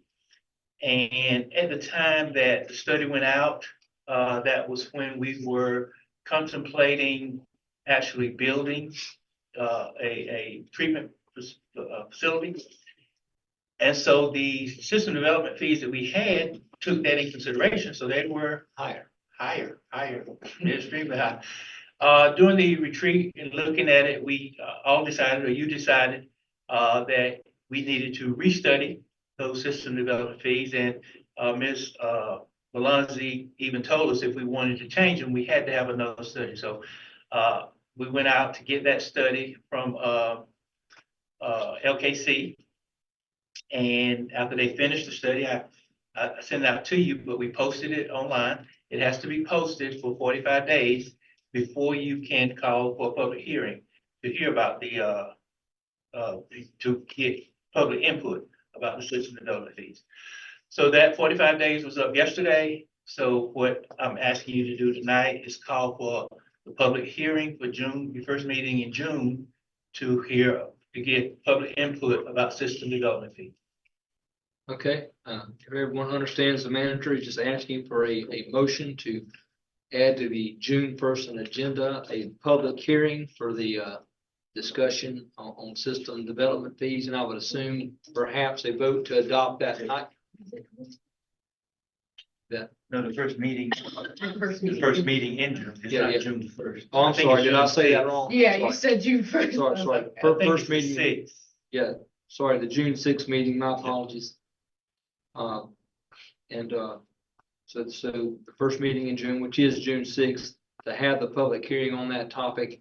And we will be able to vote that night if we so Yes. choose. Yes, and I hope you will choose. Okay. All right, Because I need to get it done published. before the budget. Right.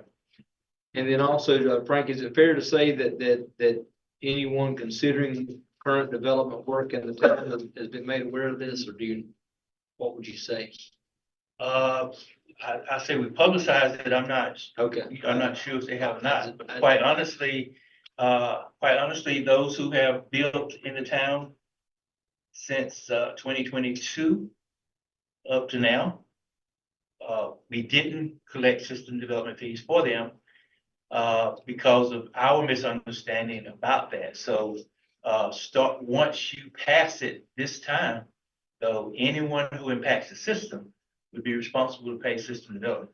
Okay. That was what we learned, during the retreat. So yeah. All right, so I hear a motion to add that to the agenda for the June sixth meeting. So moved. Second. Thank you very much, ladies. That would add system development fees to our June sixth, meeting. Any questions or discussion? All in favor of that motion, please say aye. Any opposed, like sign, motion passes 5-0 to add that to the agenda. The next item is item 6B. This was added by my dear friend, Ms. Staten here, concerning the zoning board vacancies and applications. The planning board for, I was asking about Debbie Howe's applications, So you have 3 applications before you 3. that I've submitted to you. It's up to you, how you want to proceed, if you want, there's only 2 openings, there's 3 applications. I don't know if you want to interview the persons to decide which of the 2 you choose. I don't know how you choose to do it, but I've sent you the 3 applications, and you just have to decide what 2 you would like to appoint. And I ask this every meeting, but these are in-town residents for both these slots, right? Yes, the openings are in-town residents. The reason I brought it up was because of a lot of things that's going on that's extremely important. That really, if we can go ahead and get whoever in on the beginning of what we're talking about, they will be abreast in the beginning of the meeting they're gonna have, as far as Taylor Ridge is concerned. Am I missed, you emailed those out to us, correct? I did. I have a Donald and Amber, and the other one was. Debbie, Debbie, I sent hers. Hers was sooner. Hers, and then- 2 separate emails, I think, Steve. I got it. Yeah, 2 or 3. She can't do, Yeah. I don't have her. But again, certainly it's the pleasure of the board as to how you would choose to proceed, whether we just look simply at applications or we interview, or, I'm not. Can we see if they're available to come in during our work session? Maybe we just ask them a few Yes, questions. Okay. And then maybe we can vote in June. Does that sound like? That sounds reasonable to you? Yeah, just send the email out. Just ask just a little 5-minute question and answer, something. Yeah. Okay, Send all of them an email asking you to come to the work session. you need that in form of a motion, or we just make that by consensus? Yeah. All right. So by consensus, we will add the consideration of the planning board members and an interview process, and frankly, with you and Ashley to schedule that. And then they would be a part of that June 10th meeting, correct? Yes, no, May. I thought you wanted to come to. Well, I wanted to come to the May work session. We vote them in on June 6th, and then. Oh, yeah, part of they- their planning they- board meeting. Once They'd it's be on the on, planning board. once it's They could go to the June 10th meeting first. That's right. All right, any other comments on that? Again, it's a good point to bring up. Thank you, Ernestine, for doing that. That takes care of that item. We're getting ready to now talk about the first draft of the proposed budget. So we're going to be turning that over to the manager. He did share that by email. I'm sure he'll probably be throwing that on the board. I'll have to beg the forgiveness of the public, but I need to use the restroom 1 second. We need to take a 2 or 3 minute recess, or y'all keep going. We keep going. All right. Keep going. Pardon me. So,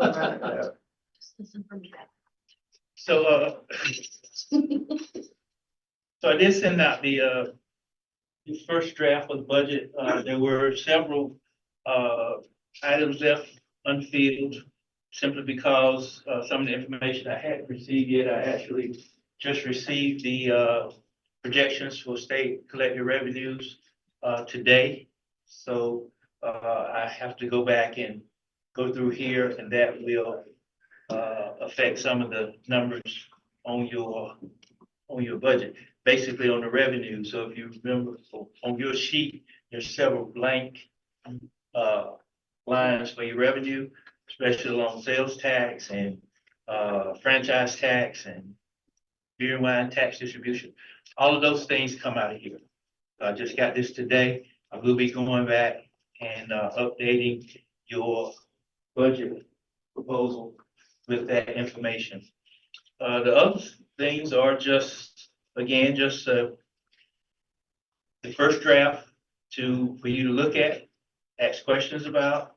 If there's anything that you want me to concentrate on, Mr. Pasquarelli, if you don't mind me saying, sent me some information. He attended the NCLM conference last week or week before, and met with some folks.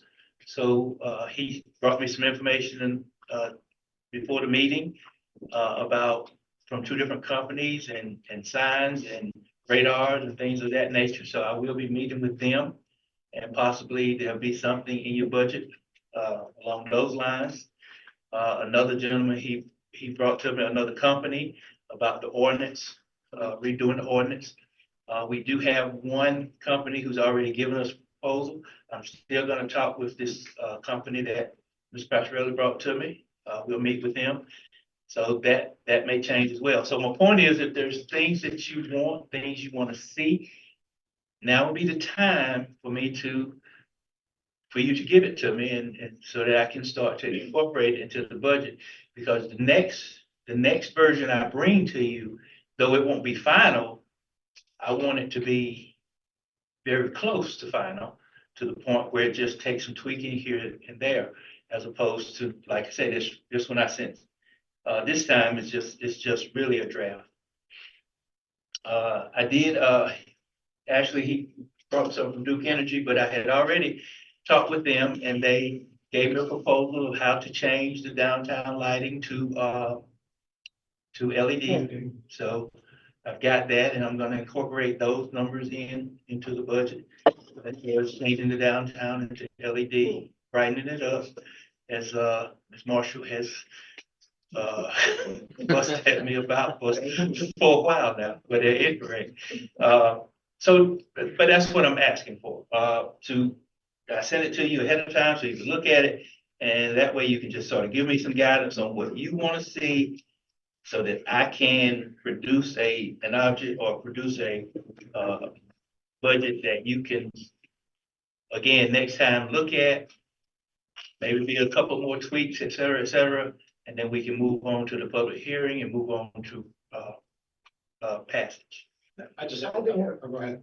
Okay. I have a question on 103350. What is that? 103350. It's a miscellaneous. Oh, that's amazing that you, well, it's not amazing that you asked, but I asked that same question this afternoon. And when I go back and look, Food Line sent us a check that we didn't know what to do with. Oh, okay. And yeah, we put it in there. But since then, quite honestly, they put a stop payment on the check. So we need to take that out. Waited too long. Because I think so, but we didn't know what to do with it. Honestly, they sent us 2. They sent us a check, and we didn't know what to do with it. So we asked questions about it. You And always we didn't, cash it. yeah, we didn't get Yeah, right, exactly. We didn't get an answer. So I say deposit that. If they want it back, they're right. Yeah, They'll tell exactly. us. It's So we fine. deposited it. They sent us another one, which I wasn't aware that they sent us another one. And so we asked questions, and didn't deposit it. And the next thing I know, they put a stop payment on it, so that's the one they put stop payment on, so that's the error, we have to take that out, we need to take that out. So they're not giving us that money? Oh, they put a stop payment, and they. We'll start asking questions. Yeah, like I said, I think you're asking questions at the wrong time. And listen, Now's the time to ask my questions. philosophy is deposit it first. Yeah. Right. Next question is Then ask. Exactly. You get a hold of Miss Erica, don't we? Yeah, but that's what that was. Okay. What's all the color coding? What's purple, yellow, Oh. red?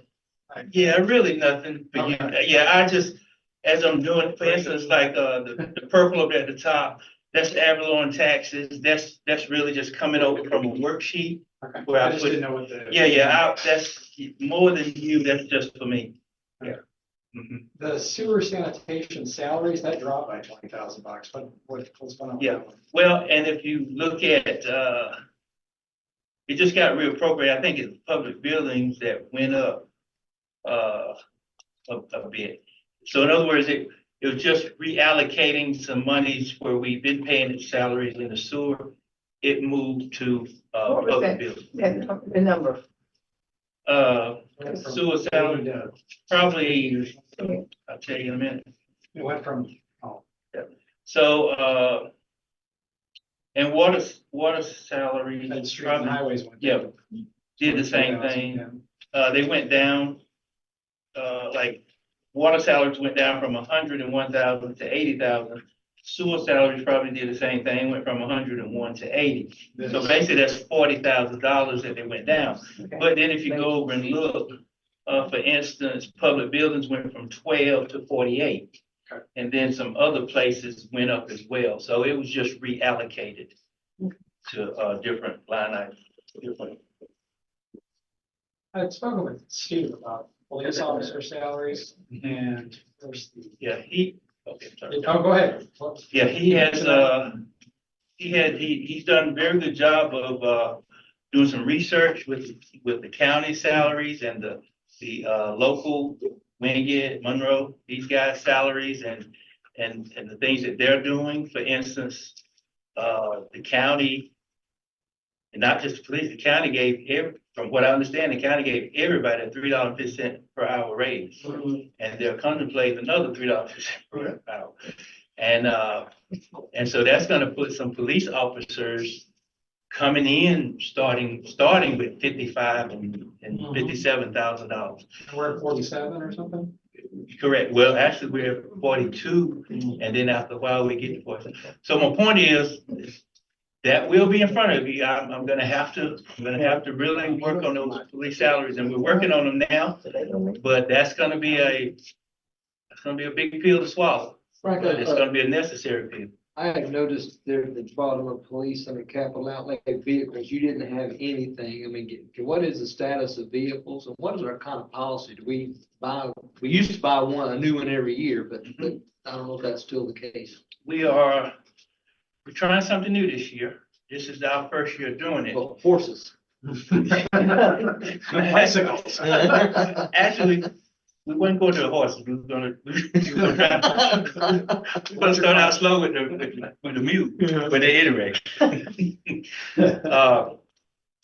So for years now, a company has been talking to me and talking to us about leasing the police vehicles.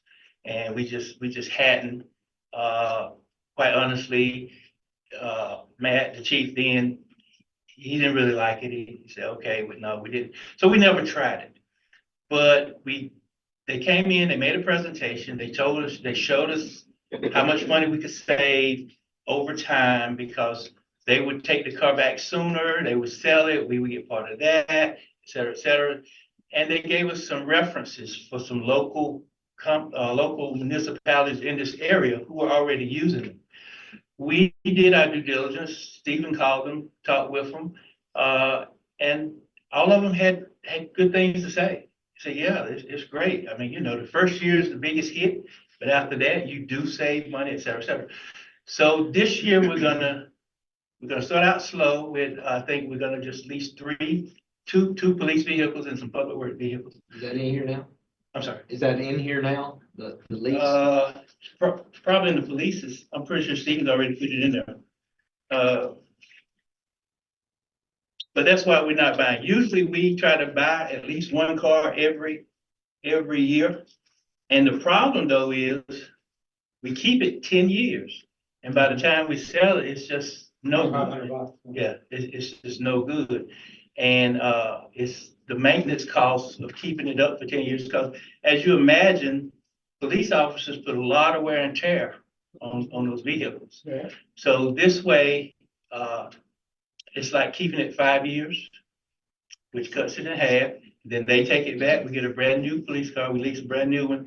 They take that one back. They take it to auction. They sell it. They have a bottom line that they have to get. Anything over that bottom line, we also get that we can either apply to the lease or help pay down the lease, et cetera, et cetera. So that's the issue. So that's what we're doing. And I'm assuming the first 3 years of that vehicle, that would probably get under warranty, so we don't have maintenance. Oh, yeah, for the most part. right. Don't have as much maintenance. And there's actually a maintenance contract after that up to certain things that they just fix automatically, and then other things we may have to pay for, but certainly not to the level that we're paying.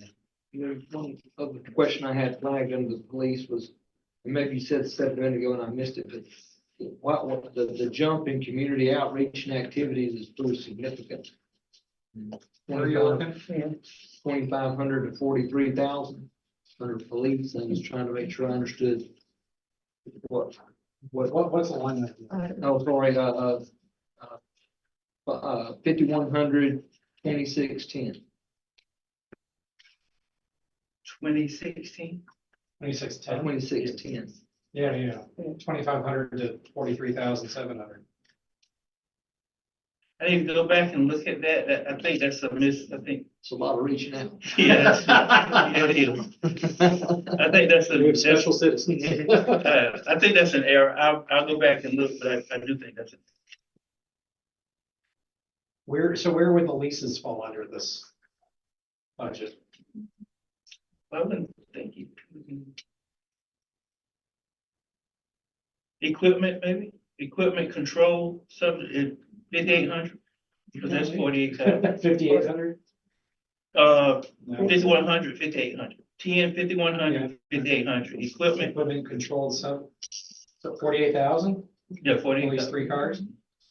So that's, Well, now, that's, I think we're starting with 3, but we're gonna get a couple more during this first Okay. year. so that's So, yeah, that's for the whole over year. 1,000. So it's about 5, yeah, it's about 5 vehicles. Just not to belabor too much on the lease. I mean, do we lease the car and then we still pay to paint it as a police car and equip it, or does it come equipped and you lease the equipped car? No, we lease the car and then we take the equipment, if it still can be used, out of the old car and just put it in the new car. Okay. If it can be used, we'd have to buy. Right. But we otherwise paint it and. No, when they bring it to us, It's ready to go. It's ready to go. Yeah, it's- And less the equipment. Right. I will double check that for you. When we're talking about road repair and things like that, what did we budget for that? Where do I want to look? I found a few different things that looked like it, but.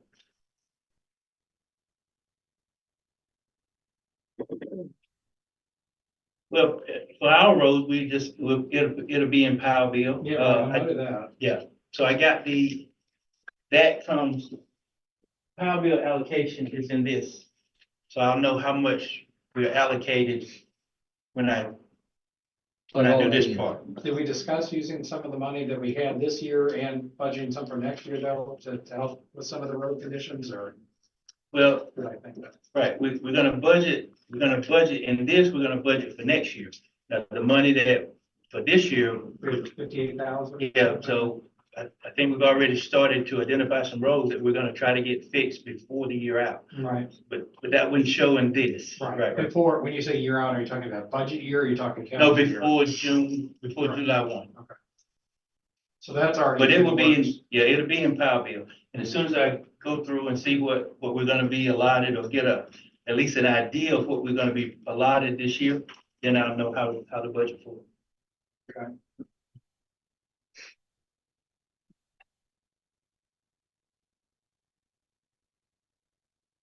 Frank, I'd like to bring up something under government body contracted services. This is, I think, page 2, 4100 group. And I'm only saying this because this is where other stuff is. And I'd like to just throw this out to the council for their consideration. 41 what? 4100 government body. Right? And I'm gonna be talking down there in the contracted services area.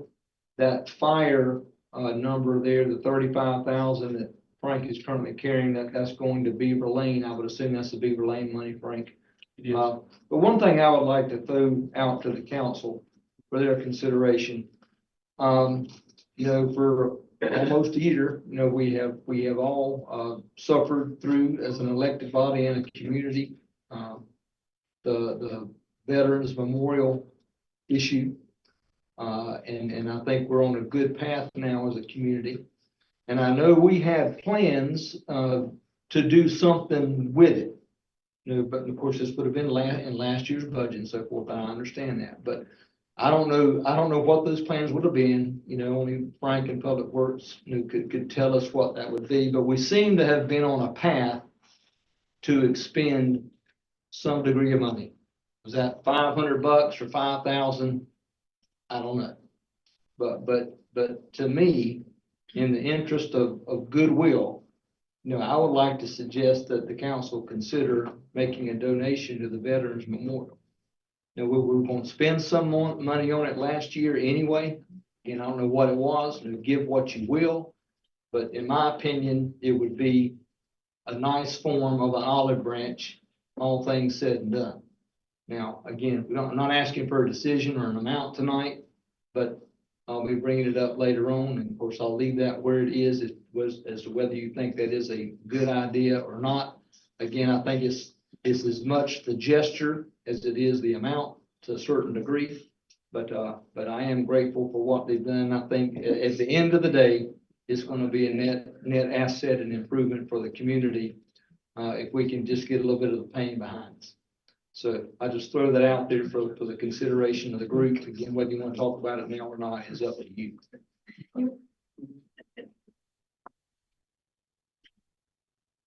Do we know what the amount was that we were gonna spend to relocate that? And the No, land, et because cetera? How we're we gonna, never got to that point.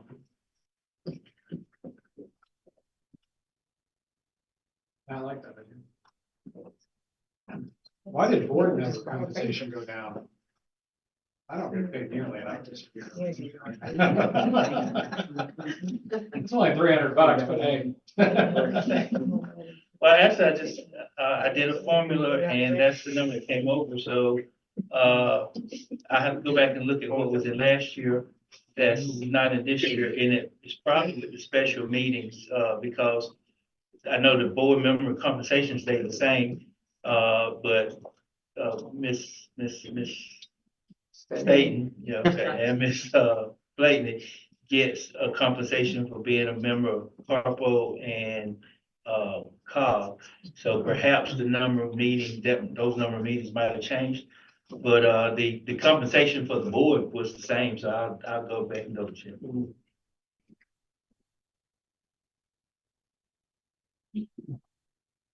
14,000 divided by 5, that's a sad year. Can I switch to hourly or something maybe? Yeah, whatever this board decides, What is incorporated with the fire budget there? Why is that not changed? Is it, are we just giving them a stipend or something? How does that work? yeah, that's the third that the council donates to the Beaver Lane every year. I mean, it's changed. It has changed. It started out 20,000, went to 25. Then I think it went to 25 to maybe 30 or 32. Anyway, it ended up in 35. So that's just what. And this was over the course of several years that it changed.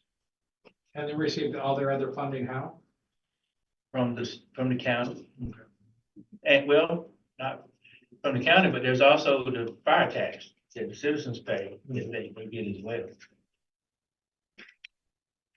Speaking of fire, how are fire hydrant projects? We got some in, we're changing them out as we go, but I apologize, I can't tell you exactly how many have been changed and how many. Is there any more budgeted in for fixing those? I know that's been a concern. Yeah, we got. If it's not, it will be. Okay.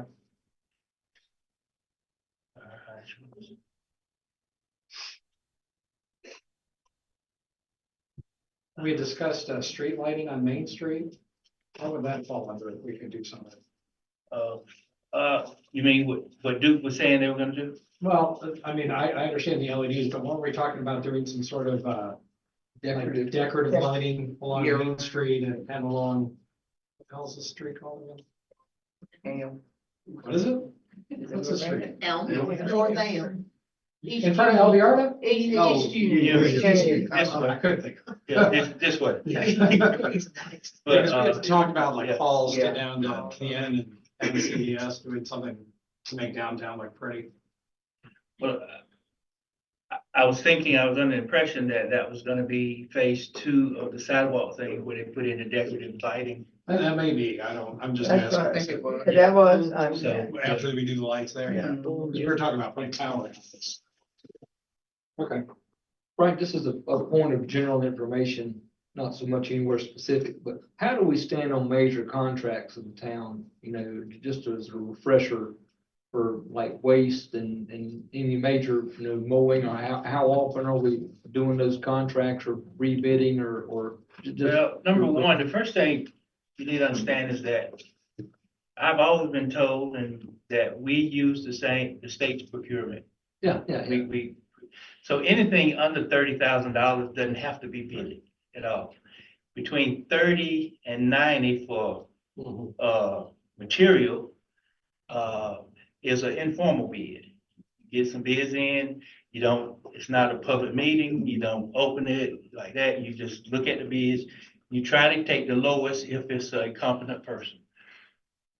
That's for buying material.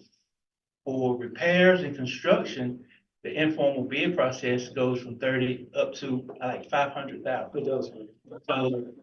So we haven't done anything that requires. well, I'm talking about like trash. Yeah, I understand. I was just trying to Yeah, be sure to make that point, Yeah. frame that point, right? So as far as trash, we are in the second year of a 3-year contract. They sent us a letter today. It's going up, I think like 50-something cents, and I'll look to be sure, but 50-something cents per trash can. Cemetery, we're in the second year of a 3-year contract. Theirs will go up to $2,500 a month for 2 mowings, unless it needs a third one. For instance, they came in last week and they said, well, with all this rain, Memorial Day's coming up, you want it looking nice, we may have to mow 3 times, but the contract is for them to mow twice, and if they need to mow a third time, they have to come and let it be known and pretty much get permission to mow the third time. So that's where I was with the cemetery. I'm just asking. Yeah, right, no problem. And so that's the cemetery contract. Trash, is there anything, let's see, what else? And since the cemetery would be a $30,000 yearly bill, that would be open for informal bidding, correct? It was not this year. No, because but it's a next 3 year will, because if it's, I'm doing the math, right, 25 times 12 is 30? That's correct, but they're already under contract. Right, I'm saying, so when it comes up for contract again at the end of next year, And it would be And- opened up for informal bidding? no, it will be the next year. Because even though When it's, it's, when it's when expired. the contract expires, Yeah, that's correct. When this contract expires, it will be open for informal bidding at that time. Right. Unless somebody comes in and says, hey, I can do it for 25,000. Right. Will you post it on the website? We'll post it at that time. Yes. Yeah. Is that how informal bids are presented to the public? How does that happen? we post it on the website. We don't have to do ads and that. It's informal, so we put it on the sign, we post it on the website, say, hey, you know, we don't have to do any RFQ or anything like that. We just word of mouth, let it go out. And a lot of times, these are people who have done work for the town before. So, no, they come back and they, but quite honestly, I mean, and it's an informal bid, you know, if you get somebody that's bidding and you've never worked with that person, you don't know what kind of work they do. You've got another company or that you've worked with 2 or 3 times in the past, then you have to wait it. No, I'm not saying, I Oh, just yeah, want to no. know the process. Yes, I understand. Okay. The devil you know versus the devil you don't. No. Now, speaking of cemetery though, quick update, did we ever complete our mapping, software We, program or whatever we were yeah, doing? we got everything in the software. The mapping, we still got to do a more or less survey, or inventory, Okay, to make sure that what we have in the software and what was on the index cards is correct. So we still have to do that. Excuse me, we still have to do that part. that's still when you're thinking in with the budget and so forth, Yeah, just going forward. yeah, actually, yeah, that's right. And then, But yeah, but we just probably have to, we actually had a gentleman last year who had said he could come in and he could survey the cemetery for us, but he fell ill, so it didn't happen, but we'll try again. And speaking of that, you did, put money in the budget last year for, I won't say revamping, the but gazebo, was the gazebo, working on the gazebo. Had a gentleman there that would do it, but I've contacted him. Since last July, we've talked to him several times. Finally, he told us last week that he's not gonna be able to do it. He's just too busy, et cetera. So we're gonna have to start going out looking, try to find someone to do that cemetery. Hopefully, what you put in last year was 12,000 for the rehab and then 4,800 for painting. So hopefully we can find somebody that's still willing to do it for about $17,000. But we'll see. So that money hasn't been spent yet. Right? No,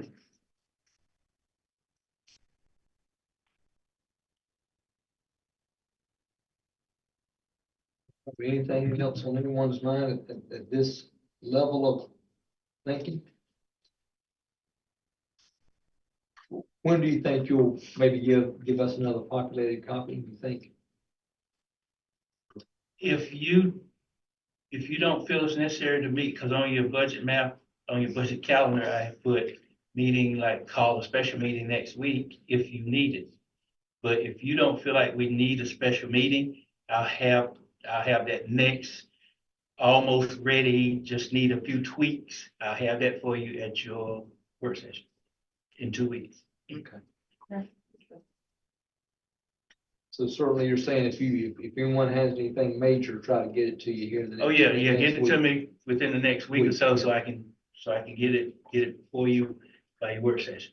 And by then you should at least have your first pass, something in every hole. by There'll then. be something in, Every hole. there'll be something in every hole if it's a 0. Yeah, and, you know, and if you want to do the color coding thing, Oh, do something, do a code if like this could change, you know. Oh, okay. Color, that way we know. Well, because all these colors will be gone by then for me. So if I do any kind of color, Yeah, it that will at least have, it'll draw my attention. it will have a purpose, right? Okay. I like the way you did it last year, though. How did I do it actually? Everything that was changed, a major change, we knew, Have it highlighted? you had to highlight it, Okay, then. and that made it easier. Or if you could color code ups and downs, red and green, that might help or something. Okay, now we don't want no rainbows. Yeah. Too many colors. No, I'm just. So I get it, no problem. That would still be the same thing. Yeah.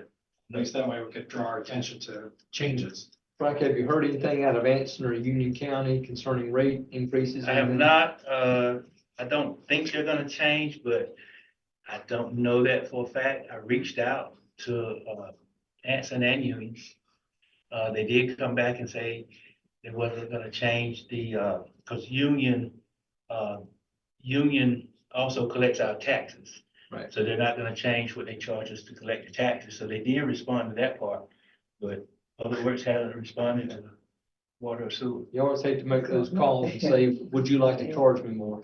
Yeah, I know. Mm, All right, so you haven't heard anything about that? No, not yet. And And then- Anson, quite honestly, Anson usually, you don't have to ask. If they're gonna change, they let you know ahead of time. With respect to the garbage rate going up, you said, would you expect that to, you intend to pass that on, do you think, probably, or? Probably, yeah. Okay. 50 50 And cents and I can't remember exactly how much it was, but it's like 50 something cents per trash per can. month or something? Yeah, per month per trash can. But, yeah, and I'm gonna, reach out again. I don't know if you remember, but in the retreat, we talked with, Mr. Flo about making sure not the system development fees that we're talking about, but just our fees in general for examining these plats and all of this, making, the fee schedule, right, for the development, that we are charging the right amount, because we're not supposed to be paying for that. That the developer pays for that. I mean, we're supposed to charge them enough so that when we do this, the staff is being paid for that. Jonathan's getting paid. So I am gonna reach out to Richard about that, in the morning. I've got him on.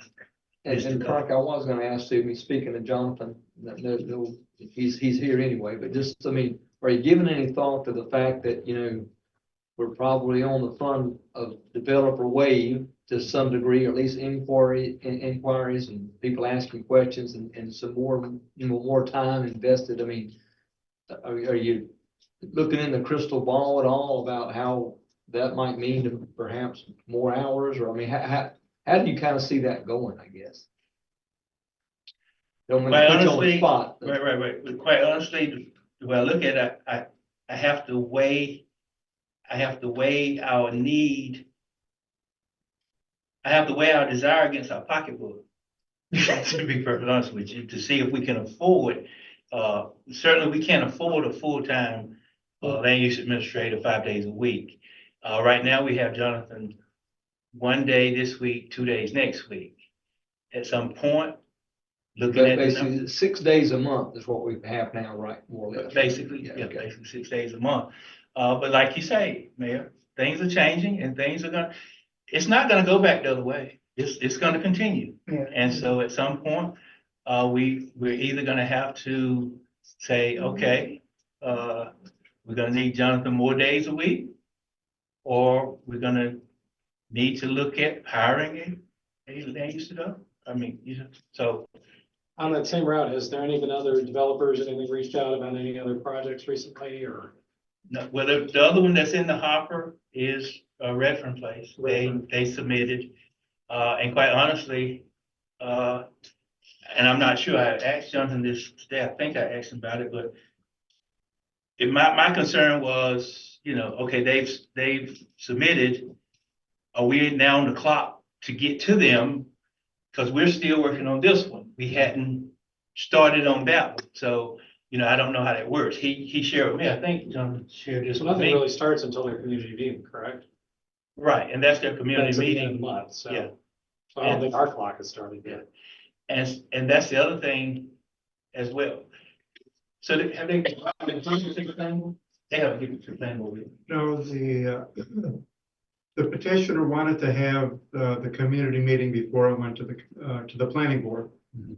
Once it goes to the planning board, or it's referred to the planning board, that's where that 30-day clock that Mr. Williams was talking about right Yeah, starts. so, yeah. And that is to the public comment earlier, that is their meeting. We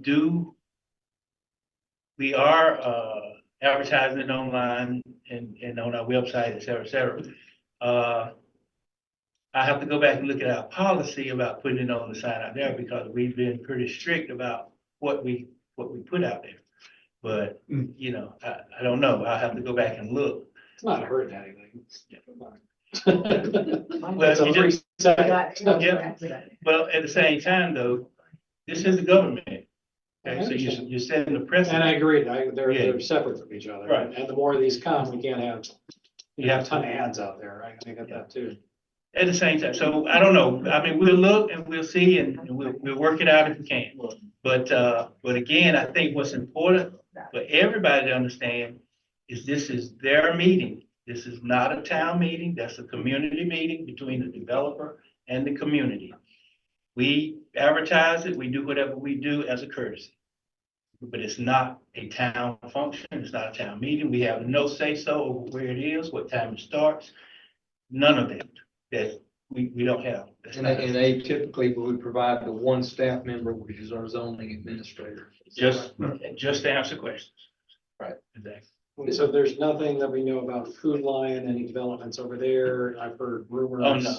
Nothing. Something, nothing. some people came in months ago and hadn't heard anything else Last from them. year, yeah. Okay. Yeah, so hadn't heard anything else from them, so. And quite honestly, until they, something formally, Yeah. I mean, people come in and talk, we've had people come in and talk about the old church, we've had people come in and talk about this, we had people come and talk about that. Until they do something, I understand. it's just talk. Okay. Well, anything else budget wise that I'd like to share with Frank? All right, well, thank you all very much for that, Frank. Appreciate that. Again, any comments, if anyone has, certainly I encourage you to get in touch with staff in the next week, and otherwise we'll plan to see that on our next work session agenda. All right, we're gonna be ready to go over to manager comments. Then, Frank, you can still have the floor. Thank you very much, Mayor. Very, very briefly. I gave you your visionary report that the consultants did. Is that okay? I didn't get any feedback as far as change this or change that. So are we good with that? So I can start moving it towards adoption? I'll be honest with you, with the budget stuff and the retreat that I went on, I haven't reviewed it. Yeah, I misread that you were looking for our Yeah. approval. Well, you just. I mean, it was Well, fine not- with me. I had just- Yeah. So if you, just sometime within the next week, if you glance over, if there's anything you want changed or whatever. I can give you something for the work session. Yeah, it certainly seemed reasonable Yeah, to me. it was fine. I just said it was fine because I didn't have any, Okay. I didn't have anything to add. And then, well, appointment to planning board, but we already got that, so that's cool. And then Ms. Staten, at some point, and this may be after, Jonathan returns, because he's going on vacation, and, after he gets back, I'm gonna try to set up a time with you so that Jonathan and myself, there's other CRTPO aspects that we just want to bring you up on to speed on because you're the representative. Don't want you to get at a meeting and hear something and hadn't heard anything about Yeah. from us. So, again, nothing urgent, but just maybe when Jonathan gets back, we'll sit down. That's the only,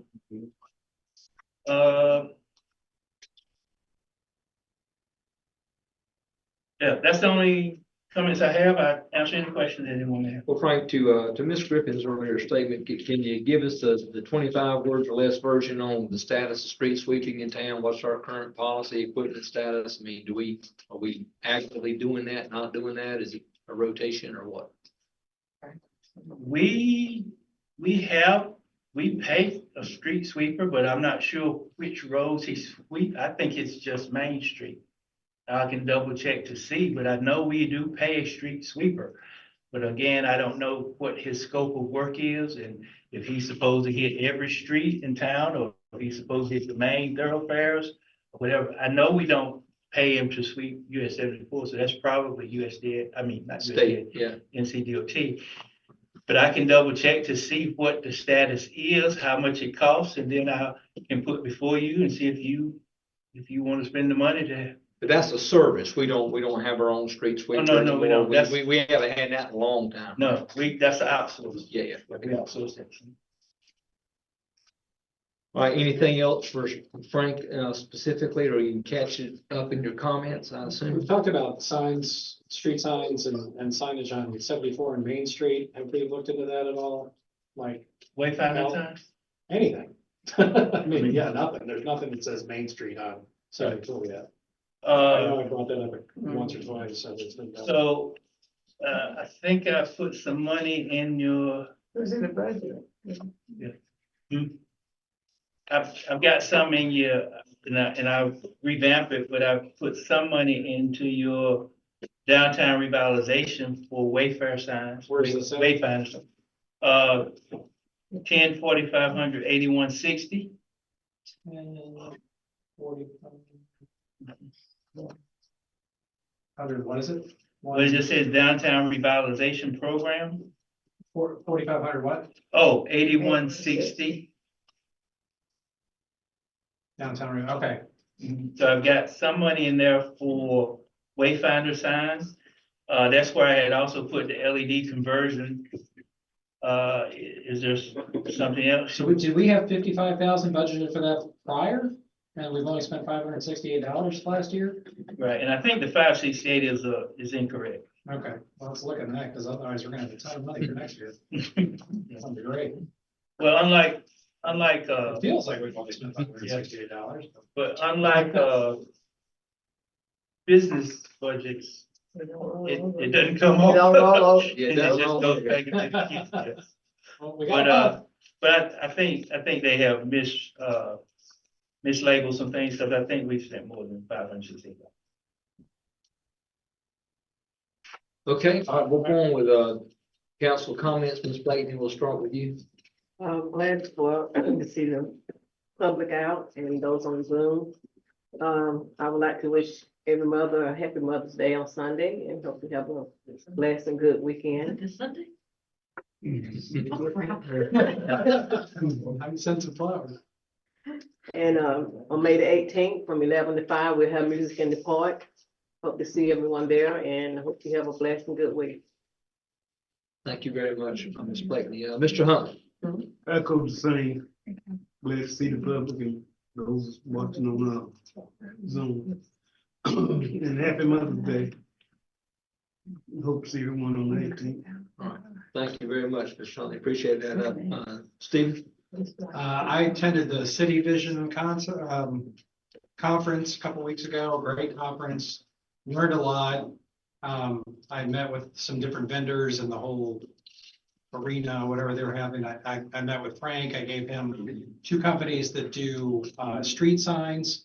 You know, those trailers get awfully expensive out there. I found 2 companies that can do rather large signs that project your speed. One of them even simulates like a traffic camera, even though there are no traffic cameras, but people from out of town, it might make them slow down. You know, I love to see maybe like 2 on each side going east and west, you know, maybe where it drops from 45 to 35 and from 55 to 45, you know, those are basically we could do. I mean, the prices were reasonable. They have different maintenance programs. I've talked to Frank about possibly setting up some presentations from those companies to kind of present those to us, and maybe we can work those into our budget. I think it might, if nothing else, maybe step 1 towards our speeding, traffic light, everything else problem out on 74. I met with a company that he mentioned that does ordinances. They take all our ordinances. If we do decide to grow, once there's state statute that says once we hit over 5,000 people, if our ordinance is not up to date, we're in violation. We open ourselves up to lawsuits, and a lot of other things, and this is a long process too. He said, typically, I asked him, I go, well, typically, if we send you all ordinances, they review them, condense them, make them all legal, get rid of redundancies. And I said, how long does it typically take? He said, yeah, typically about 8 to 9 months. And I said, well, we need something sooner. We want to have code enforcement. We want to start cleaning up the town and things. And he says, if you start enforcing codes that aren't up to date, we open ourselves up to some more liability and other problems. So he said, if you want, we could probably rush it and maybe do it in 3 months. You submit everything. We look over it for a month or 2. They send it all back. We meet with our town attorney. They look it over everything. We make any tweaks or changes. This company also posts them all online so that the public actually knows what the ordinances are. So they had a lot of good things, and this company's been around a long time. So that was very positive. There was even a company there that could solve our code enforcement problem. It's a company called ACE. A lot of retired military people, former police officers, they actually can be contracted out to do code enforcement. So we don't have to hire somebody, we don't have to pay benefits, we don't have to pay insurance, we don't have to pay for vehicles. We don't have to do anything. We just write them. I think they said somewhere around like $50 an hour. They can come 1 day a week, 10 hours a week, whatever.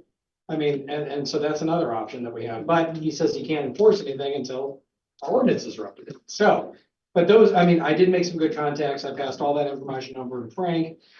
So he's gonna be reaching out and meeting some of those meetings as well. But overall, it was a great conference. You know, I met almost every mayor in the state, minus one or two. I mean, it was a great conference. I definitely encourage you guys to go again next year. I know some of you have been in the past and stuff, but it was, I really enjoyed it. I learned a lot and got a lot out of it too. So it was a good few days over there. That's really all I have. All right, thank you very much, Stephen. Mr. Griffin, always good to see you. Ms. Marshall. Yes, how y'all doing? I just want to tell everybody, thank you for coming out tonight. Joining in on Zoom and coming to the meetings is very important. Your voice is always heard. Make sure you sign up. And that's it. Thank y'all. Thank you very much. Welcome, Mayor Pro Tem State. And as everyone else has stated, thanks for coming out. Thanks for supporting us, whether it's good or bad, just thanks for supporting us. I did attend the Carpo meeting, and I actually got there early, and it was intentional to talk to some of the other towns as far as their growth. What was, some of the things that they felt they didn't do right, some of the things they did do right. As they're saying, and the public is saying, and we're saying, just be cautious and make sure it's what Marshville wants. I did also, it was brought to my attention that Wingate and Marshville are going to grow because families are wanting to move here because the bypass is here and because of the crime that's in Charlotte.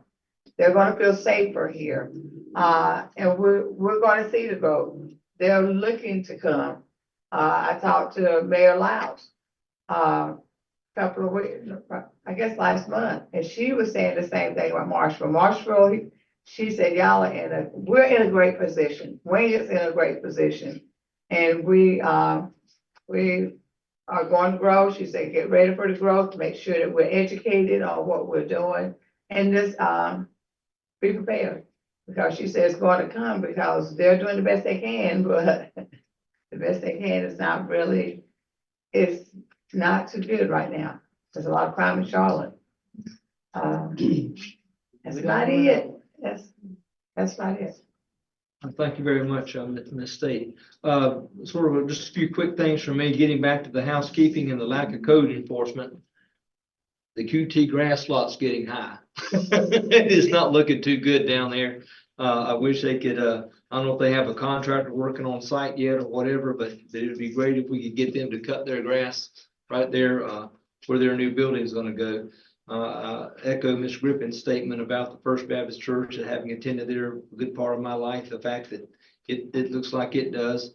And again, I don't know what it takes to maybe make a few phone calls. They're lacking someone, but maybe if we could shame them into it, maybe we could.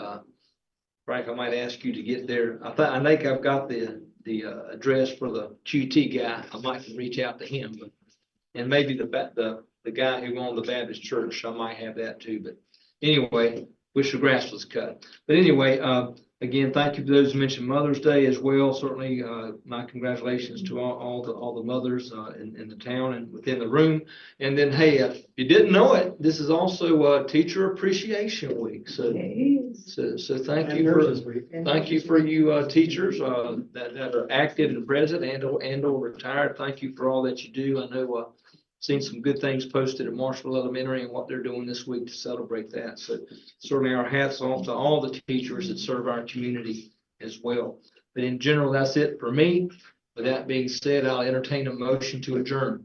So moved. Motion